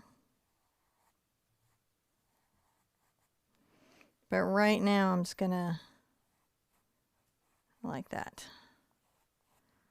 Little yellow there kind of coming through to give some generous moments. Now let's dry this. We're going to call this a step because we have one more set of flowers to kind of cross in front. And I've got to get it dried to do it. So, thank you guys. Oh, so much chatting in the chat. It's nice. If you guys have not joined us for live chat, you really should. It's a happening place where you get to meet other painterly people and carry on painterly stuff as we talk about all of the things that are paint related. Like currently we're talking about pajamas because pajamas were normalized over the last few years. I think that we now can call them soft clothes. We have soft clothes and hard clothes. Hard clothes you wear outside, soft clothes you wear inside. And just because you're wearing PJs doesn't mean you're going to bed. It just means you're not going outside where you need hard clothes. Well, it's just PJs are totally acceptable soft clothes for inside the house. You don't have Yes. to be in bed. You don't have to, they're not like bed clothes. They're just daytime soft clothes for wearing inside. As we've all learned during COVID. Hard pants versus soft pants. All right, so now Yeah, you need to step. we've got this. I'm gonna add a couple little bits going down in front of these leaves. I think it's super important. And I'm gonna even get kind of a good bit layering over this one.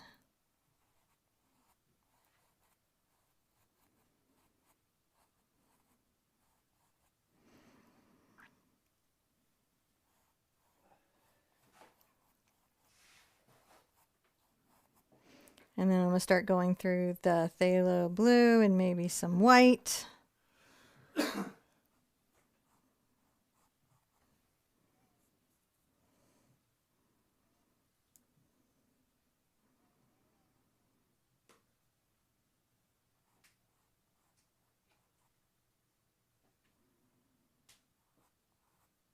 Everyone's loving what you're doing here today.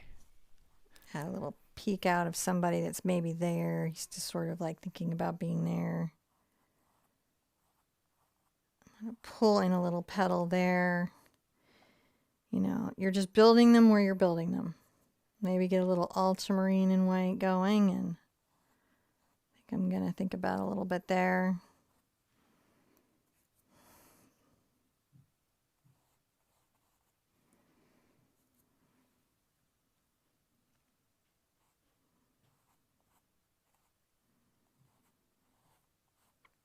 Maybe that'll curl. There's some curls that are happening there.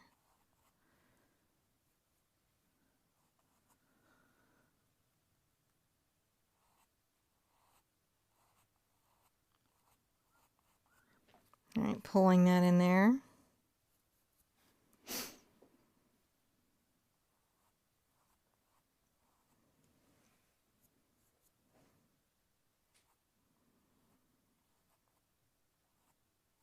Little bit there. See, I'm just filling those in.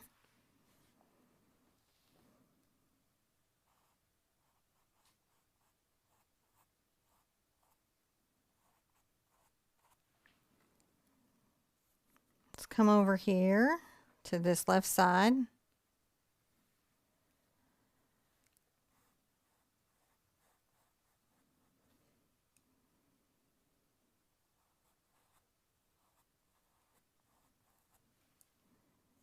Little phthalo blue and white, just pulling that in there.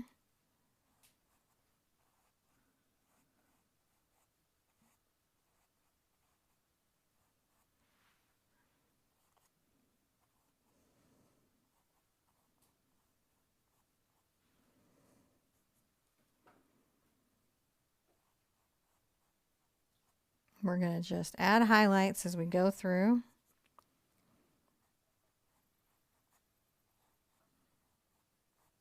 Everything is getting a little dimensionality is what's happening at this stage. Certainly by no means the final. Can add a little bit of highlight there. All right. We're going to switch tactics now that we're here. That we're here. Where's here? A step. A step. We're going to dry this and we're Okay. going to switch to a number 4 round brush That seems good. and get the whittly bits in. Oh. That's a new thing. Whittly bits. We'll have to see what those look like. 'Cause I don't think I've seen her paint those. We have all sorts of interesting things that we paint here, and I think the units of measurement are the best. The scotch and smidge, and those are pretty good. So we're gonna see what the tactics are next. I'm new to a lot of this too, so I don't paint at all. My enjoyment of this is actually in that I'm oftentimes learning stuff as you guys are. So sometimes my stupid questions are from a genuine place. We'll just say that, But there are no stupid questions. Just there are stupid none, no. co-hosts. What? Just stupid co-hosts. No, those do go hosts on here. Okay, so we've got the number 4 round, and we're going to start putting in the painterly bits that make the flowers. 11D. 11D. Okay. And we're going to just work back and we're just going to kind of work across. We're going to be going through a lot of different paints. I think I've got a good amount out right now. So let's start here. I've got my cad yellow and my yellow ochre and a little burnt sienna. Get some white going. And I'm going to get a little more white. I'm using just the toe of the brush.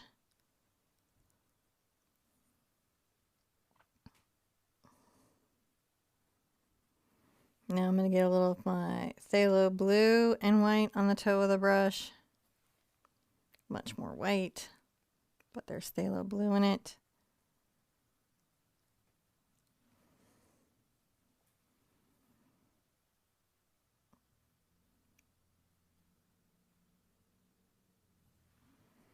Just pulling some of that in through there.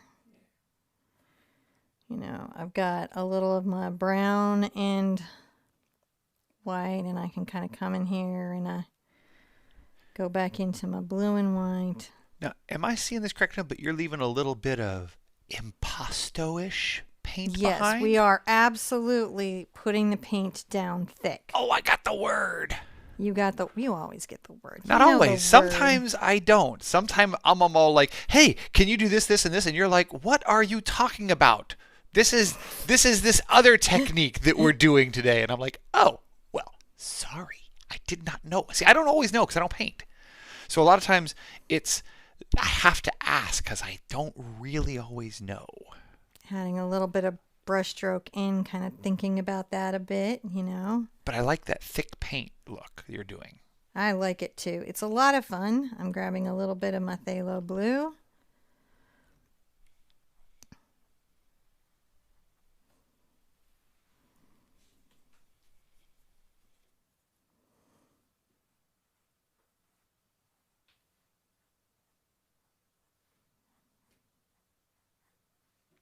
I can come back in and be very sketchy even with my dark color. I heard that roll petals if I feel like it. This is actually a genuine thing here. So I heard that oil has a reputation for being good at impasto, but really isn't. No, it's really not made for impasto. Is that true? That is a very common misconception. I'm only quoting the experts here. The issue with oil when it's done too thick is it just cannot cure. I mean, you're talking some paintings that would take, I've seen some paintings out there where paint experts have been like, that'll be 30 years to cure. Acrylic was made actually to do this. You know, oil can do a light impasto like this or like what Van Gogh did, but like the thick, like you see where like it's thick, it really shouldn't. And that's what you mean by this, is acrylic was designed to do impasto thick stuff. Yes, it was. All right. So I'm going to come in and get maybe a little more white here. Here at the center of this. Maybe focus a little white on it.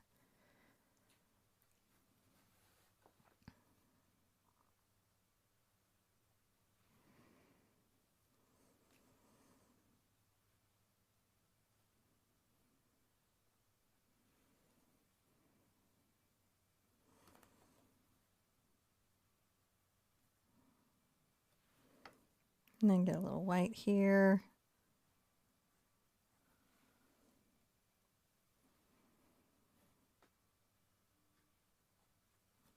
See, the thing is, what you can do with this little round brush is you can start to get in all those little painterly details you couldn't really do with your other brush, right? I can come in and get a little of my yellow here, yellow-brown. Kind of put it in the center of my iris.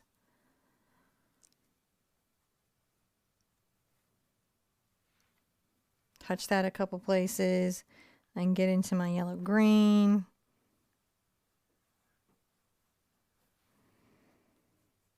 Come back on my dark blue, and I can just add these little details. See how we're creating little details, little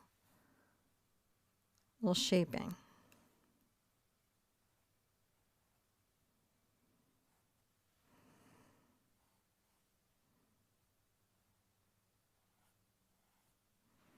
I can make changes where I want to things. I'm pretty allowed to do what I like through here. And it's nice, right? You know, you can come get some greens. And we know our greens are the phthalo green, the burnt sienna, and the cad yellow.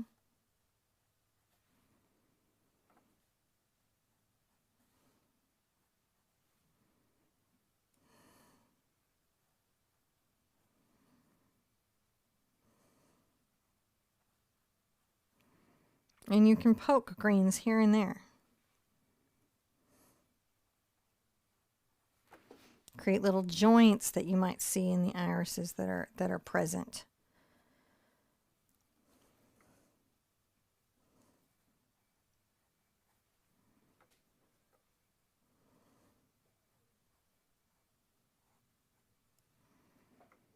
Little yellow and brown if you want to touch the inside of an iris and create that feeling of it being the inside. You can do that. I'm going to go more into the green here than I was.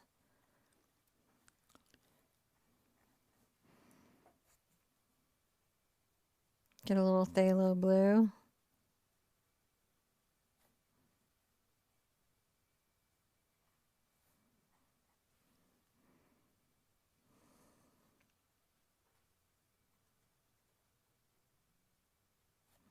Add some little bright pops of white to the flower, maybe a couple places.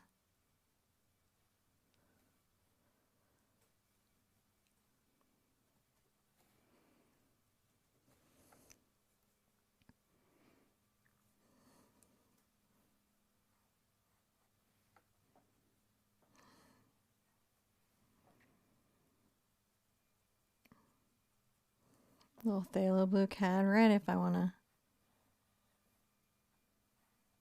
kind of exaggerate any of the darkness. So we're just going through, painting it out.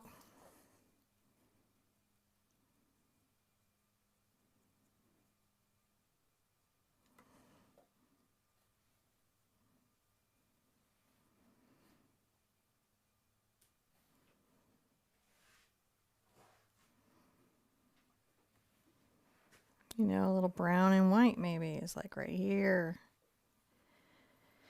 You wouldn't think it, but a little brown can be super powerful in a floral like this.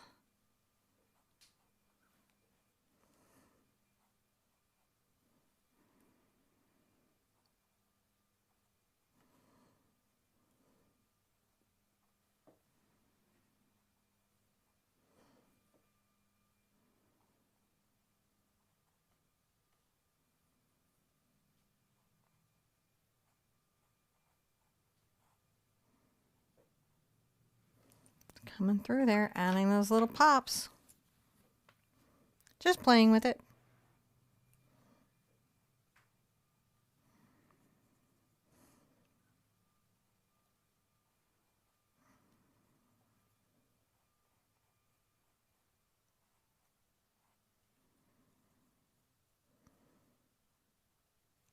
I can come in and get a little white.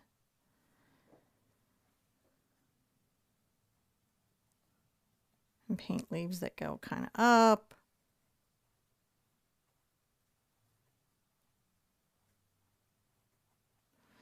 Or curve, all kinds of different ways.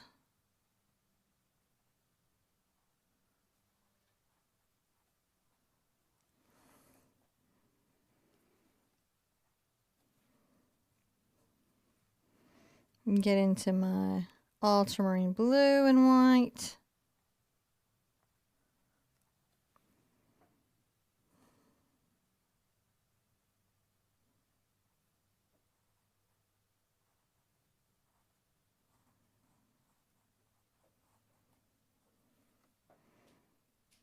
And then even like a little bit of white right here, kind of coming out because it's the center of the iris.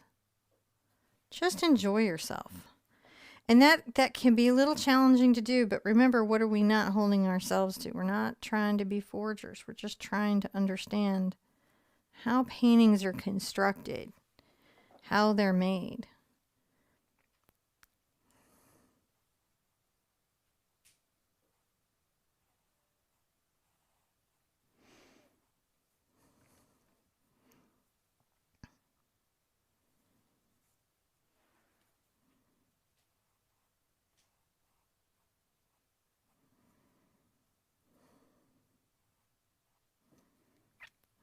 Maybe pull a little brighter there.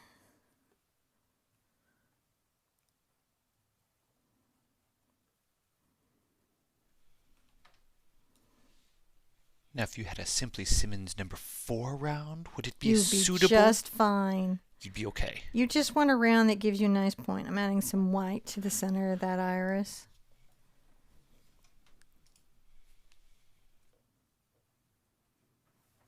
And get some brown into it.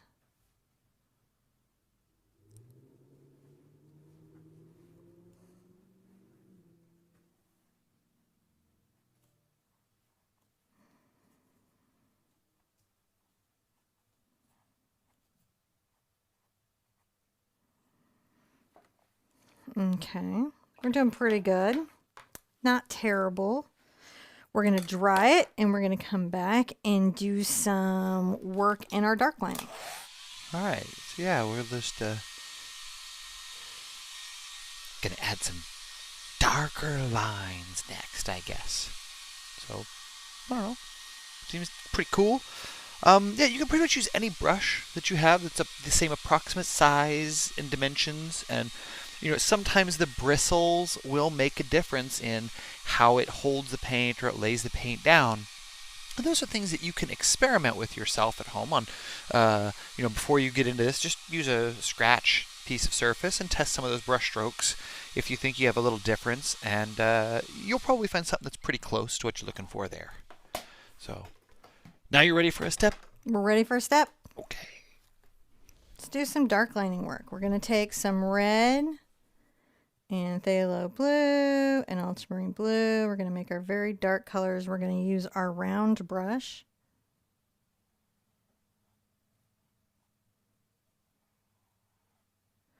And we're going to create lots and lots of interesting little details.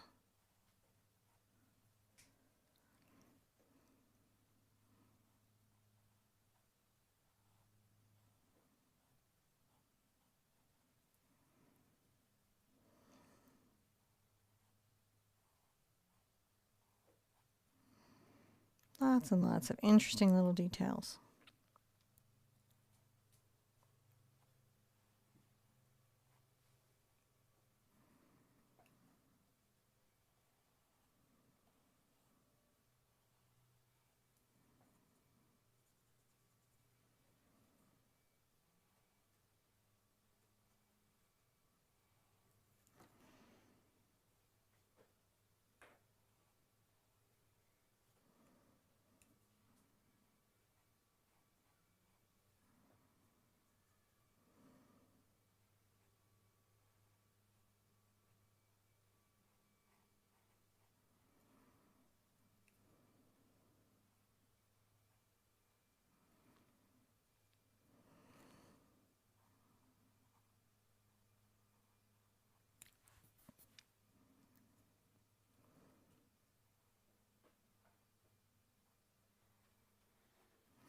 Let's come on in here and you can create some little dark.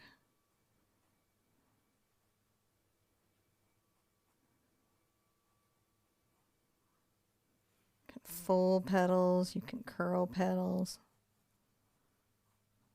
See how we're just creating those little details, pulling those little elements from each other. It may also be nice to put a couple of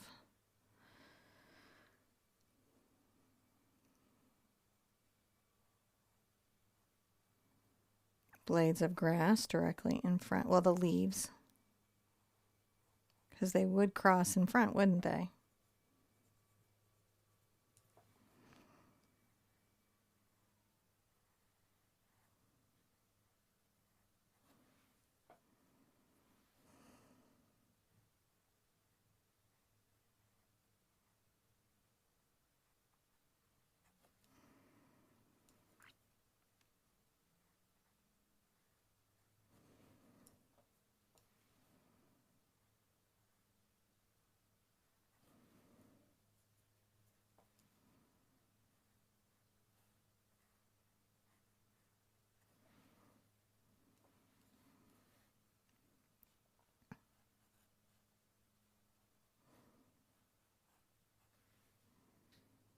Just thinking about how we can use the weight of line. If you'll notice, line has weight. It creates anchoring. It's our shadow in the piece.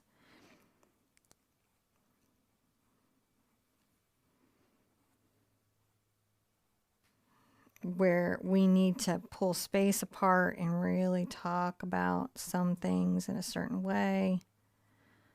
Line lets us do that.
Back and like detail in there, but we're just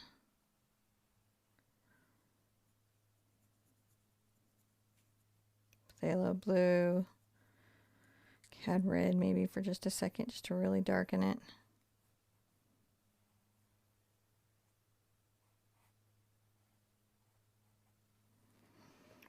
You know, and while that's all having kind of a nice dry, and come through and, you know, maybe a little yellow ochre and some white.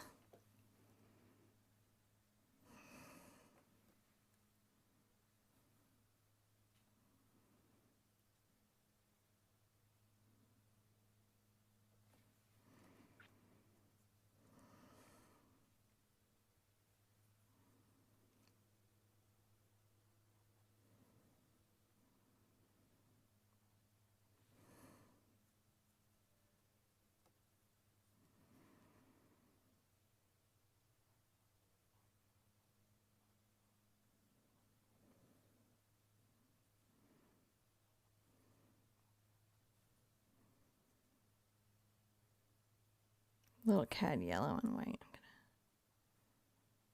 Just think about it. And I might come in with just this little cad yellow and kind of brighten that inside a bit.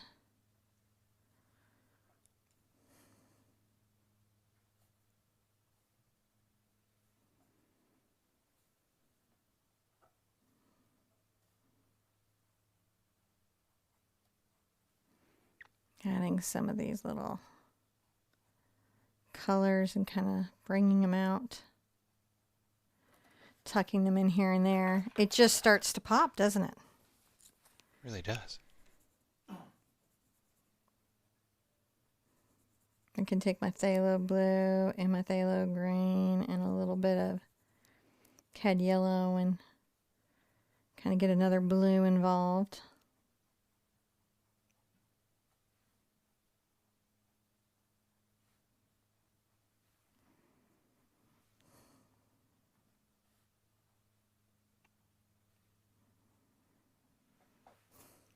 Just adding more blue.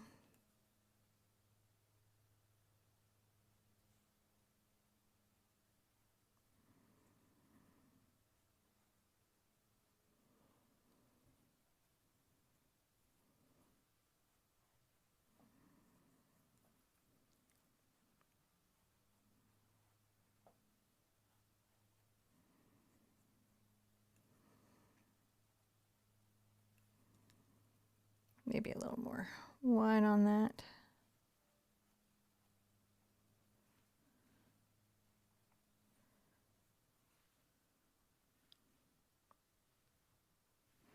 It's fun to play with. I'm going to come over kind of the right and play a little bit too. You're not gonna, you want paint. I can tell you is that you want paint. And also at some point you're going to have to pay more attention to your painting than your reference.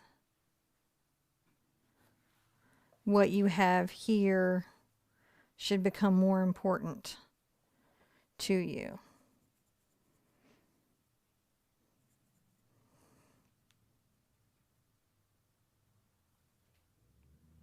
There, we gave a little bit of stuff that crowds, you know, forward a bit. Kind of dry brushing here on the leaves a little, giving them some dimensionality. Look at us dry brushing these leaves. We're like, brush, brush, brush.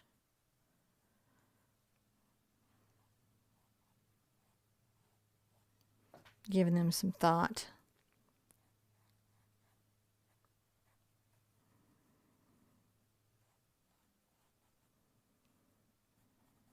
I can always take my floor color.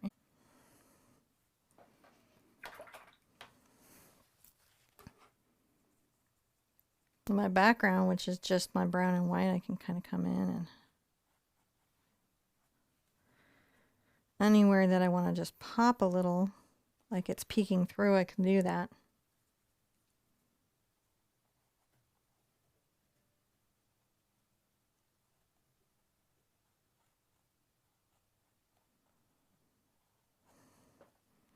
Trim out around the flowers. You guys having fun? I think this is just fun.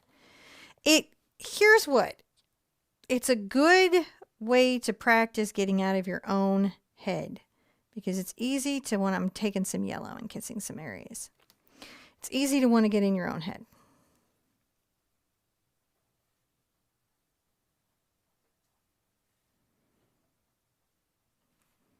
Easy to fake yourself out. Easy to question every decision that you're making.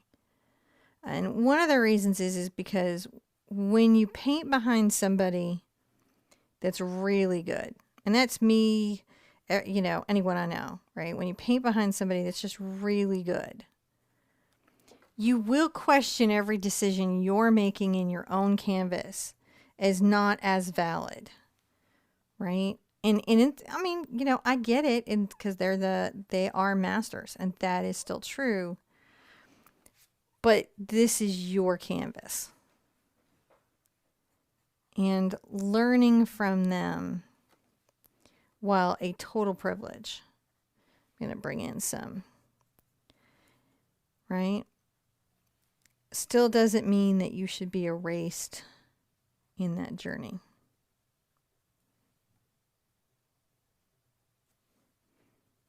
Because you'll get so stressed, you'll miss the lesson that they left behind for you.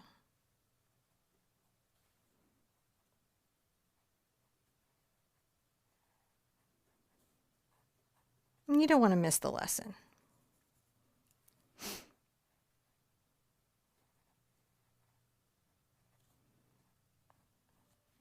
On how things are constructed and why they're done how they're done. Coming through, and I'm just touching little bits of white in stuff places now.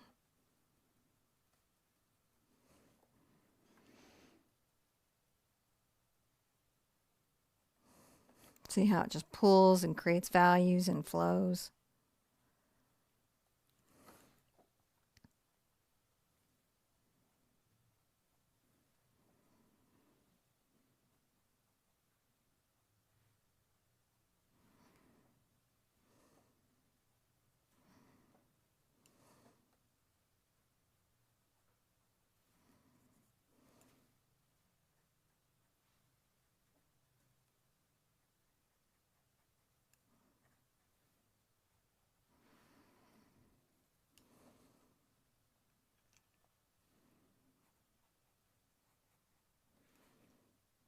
Coming and adding little bits. We're nearly done, guys.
Yeah, bring some little dashes of dark here and there.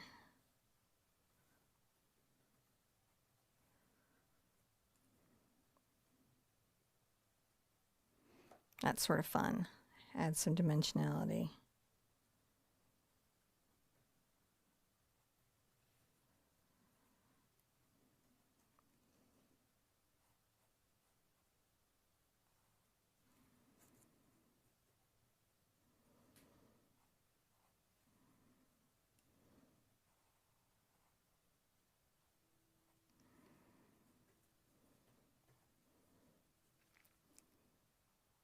I'm going to pop some green here and there.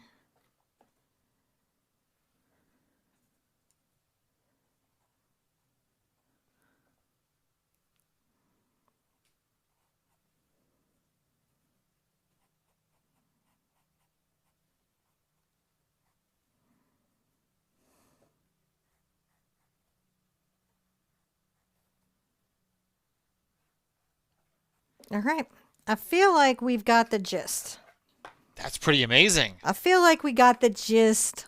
We understand what we were doing. You know, we got to do it in acrylic. You can always go back through and thicken up. Like if you have paint left over on your palette, I'll just show you real quick. Let's give me one more step and I'll show you how to impasto it back up and not waste your paint. This will be fun. Just to take it. I know it's step 13. That's I hate okay. those, but it's okay. We're going to take a little bit of our brown and our white because we have quite a bit of this left, right? And I'm going to take my filbert.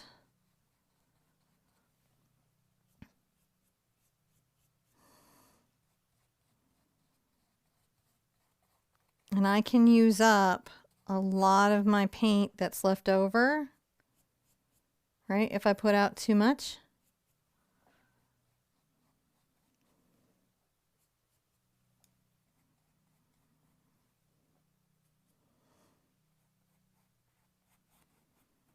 Just using this smaller brush, which will give us more noticeable brush strokes.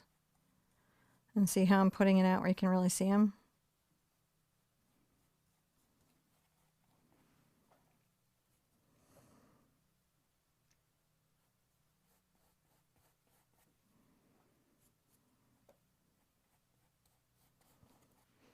So I don't know if John can show you the texture, how it impacts the painting. Can you guys see that texture going on there? If you're doing student paints and you're wanting the texture to stay, I'm going to say right now, in my experience, Liquitex Basics in the Basic Artist Loft does this thing called leveling as it dries. If you're on a budget and you want a paint that doesn't level, you've got to switch to the abstract acrylic. That will still be easy on your pocketbook, right? But it will leave you that textural brush stroke. And I've done some live demos where you guys really got to see it dry after a week and, you know, how it held its body. And that is kind of what you want.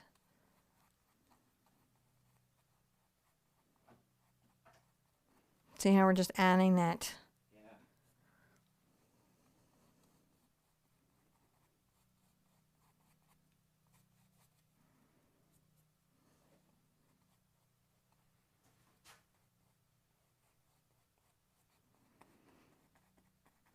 Another way that you can do this, believe it or not, is with sometimes with like a varnish. You can leave a brush stroke. There's a way to do that. Don't do that without researching, but you can. Another thing you can do is take a gel medium and come over and leave the texture over the smooth painting. So if you don't want to use your pigment to do that, that's okay. All right, like I can make sure that I got more crazy brush strokes on the vase, right? That I want to leave behind. So I can make that more textural. And I can even come over into my green.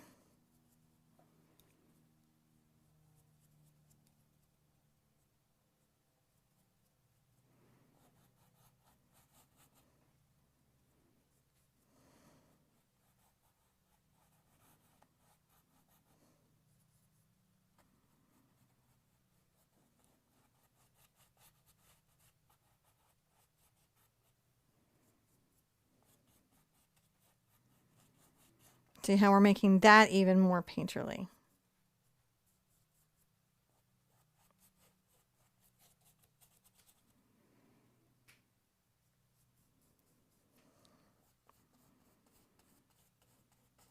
If you enjoyed this, let me know if you want to do more of these reproductions. These sort of like modern reproductions for our homes. Let me know if you want to, and also let me know what artists you want to do. Who do you want to reproduce? They have to be out of copyright, because then it's theft if they're under copyright. Right. But they've got to be out of copyright. So it's 70 years, I guess, after the artist's death here in the United States. I'm just trying to remember that. I've got a video on all that information and a cheat sheet on it. But like any of the 19th century, 20th century stuff, we can do reproductions of. To any of the Impressionists, I love Manet. I love all that. We're going to be doing Latour Pansy. I mean, we're going to brighten it up a little bit because he would have if he had the pigment.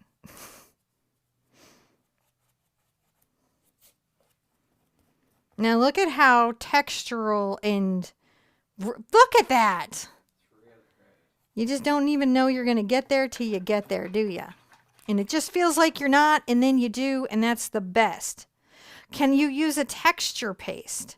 Well, you could, but then you'd have to come over the texture paste, or you'd have to use the pigment into your texture paste. And just be really careful going around. So texture paste is a good way to do it. Don't do it all first because it'll make it hard to paint your flowers unless you've got a lot of brush control. But if you don't, it's better to come back and put it in after and create that look and feeling. And then here's what. In the world of artificial intelligence, now that the machine has become a very good artist, bless the machine, and again, doesn't stress me out because I keep painting, this is a great way for humans to know humans, right? When someone looks at your wall, they're going to be like, oh, I know somebody made that. Somebody's hand made that. And I predict, I could be wrong. You can come back and tell me later if you're watching this video 5 years later and I was super wrong and the machines ruled us all. Okay. But I predict that the rise of artificially intelligently created art will, one, improve artist copyright just generally. But I think it will also make us appreciate the things that we make by hand a little bit more. Don't you, John? Yeah. I think that human touch is going to mean more and more and more to us as we go. So this painting thing you're doing, I think you're going to find as time goes by, it is just more elevated and more valued, in every way. And you'll get, I think we're all going to get a little more like ooh ah from people. So that's my prediction. If I'm wrong, feel free to leave a comment. Leave a comment if you want a reproduction and what the painter is. And later, if I was wrong about artificial intelligence and machine learning, I'm going to dry this just a little bit here and then I'm going to sign it. Yeah, just give it a little dry there so that so it has a little spot that's dry. Thank you guys for joining us. Lovely seeing everybody. Don't forget to like, comment, subscribe, share, check out our website, do all those kinds of things. It's super wonderful to see everybody here today.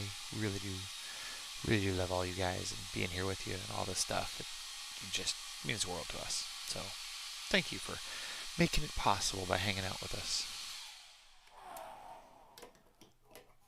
Okay, let's get our signature brush out. If we own one anymore, there's one. And I'm going to go ahead and give it a signature. Now, when does doing a reproduction become a crime? If you sign the artist's name. So if you were to sign this Van Gogh and in any way represent Van Gogh made this, that's when you would get in trouble. It is absolutely legal and absolutely encouraged to reproduce artwork of masters that is out of copyright, right? Like, so 19th century, 20th century, out of copyright work, and you can always check the copyright on it. It is totally encouraged. You're allowed to do that. You're allowed to sign your name and put it on the wall. Nobody, what you can't do is make people think you were Van Gogh, which nobody's going to think of me, so I don't got to worry about it, but I would always sign a Van Gogh. I Right. mean, Cinnamon anyways, or the Sherpa anyways. So just a thought. And if you're looking to bring in a little extra income, if any artists are still here, I can tell you right now that doing reproductions is, besides pet portraits, is a good way just to pay the bills. Yeah. Just if you're just looking for a way to pay the bills with your art, pet portraits and reproductions. And then, of course, still lifes. Always do really, really well. Which this is 2 of those things. There's a way to do all 3, and boy, let me tell you, you get back order on that. If you're worried about those things, you don't need to be worried about those things. But if you were, that's a nice way of doing it. Thank you, Trish. Thank you so much. Thank you. Dogs playing poker. I love the dogs. That is a way to do all 3, isn't it? Because you could do the dogs playing poker as somebody's pet. And then you're doing a reproduction, and there's kind of, I guess it's not really still life though. It's a kind of an action thing, but still, it's still pretty terrific. Oh, Celtic Peasant, thank you so much. And Lynn says 70 to 100 years after, depending on the state, country, it was done. Yes, you do want to look up when art goes into Public domain. Public domain in your area, and all that. Van Gogh's pretty much good on everybody's area. He's been pretty gone. You know, Monet, most of those guys. Been a minute. It been a minute. So you're probably pretty good. And you will learn a lot about painting doing that. Like today, even just in this construction, I can think of ways that I might construct a painting of my own in the future. You take away lessons from these that you don't get any other way. So I highly, highly recommend it. And it's a lot of fun. And it's a wonderful way to put beautiful art on your walls that create a conversation piece. Now, Saturday, we are doing a simple silhouette of a girl blowing a dandelion. It's concept. It's, again, my wishes for the new year. Of just a better, more positive, and yet boring year. So back to simple things like blowing dandelions and everything being okay. So do come for that. And that one is just traceable based and painting a whole thing black. It's very, very chill for you. And then we've got another fun Van Gogh coming up, and we've got a Latour coming up. And of course, the color mixing class that I'm working on is coming up. And then any other weird things that I paint for you, which all the time is happening. Certainly on my end. Guys, be good to yourselves, right? It's crazy out there. So be good to yourselves. Be good to each other. And I want to see you at an easel really soon. Bye-bye.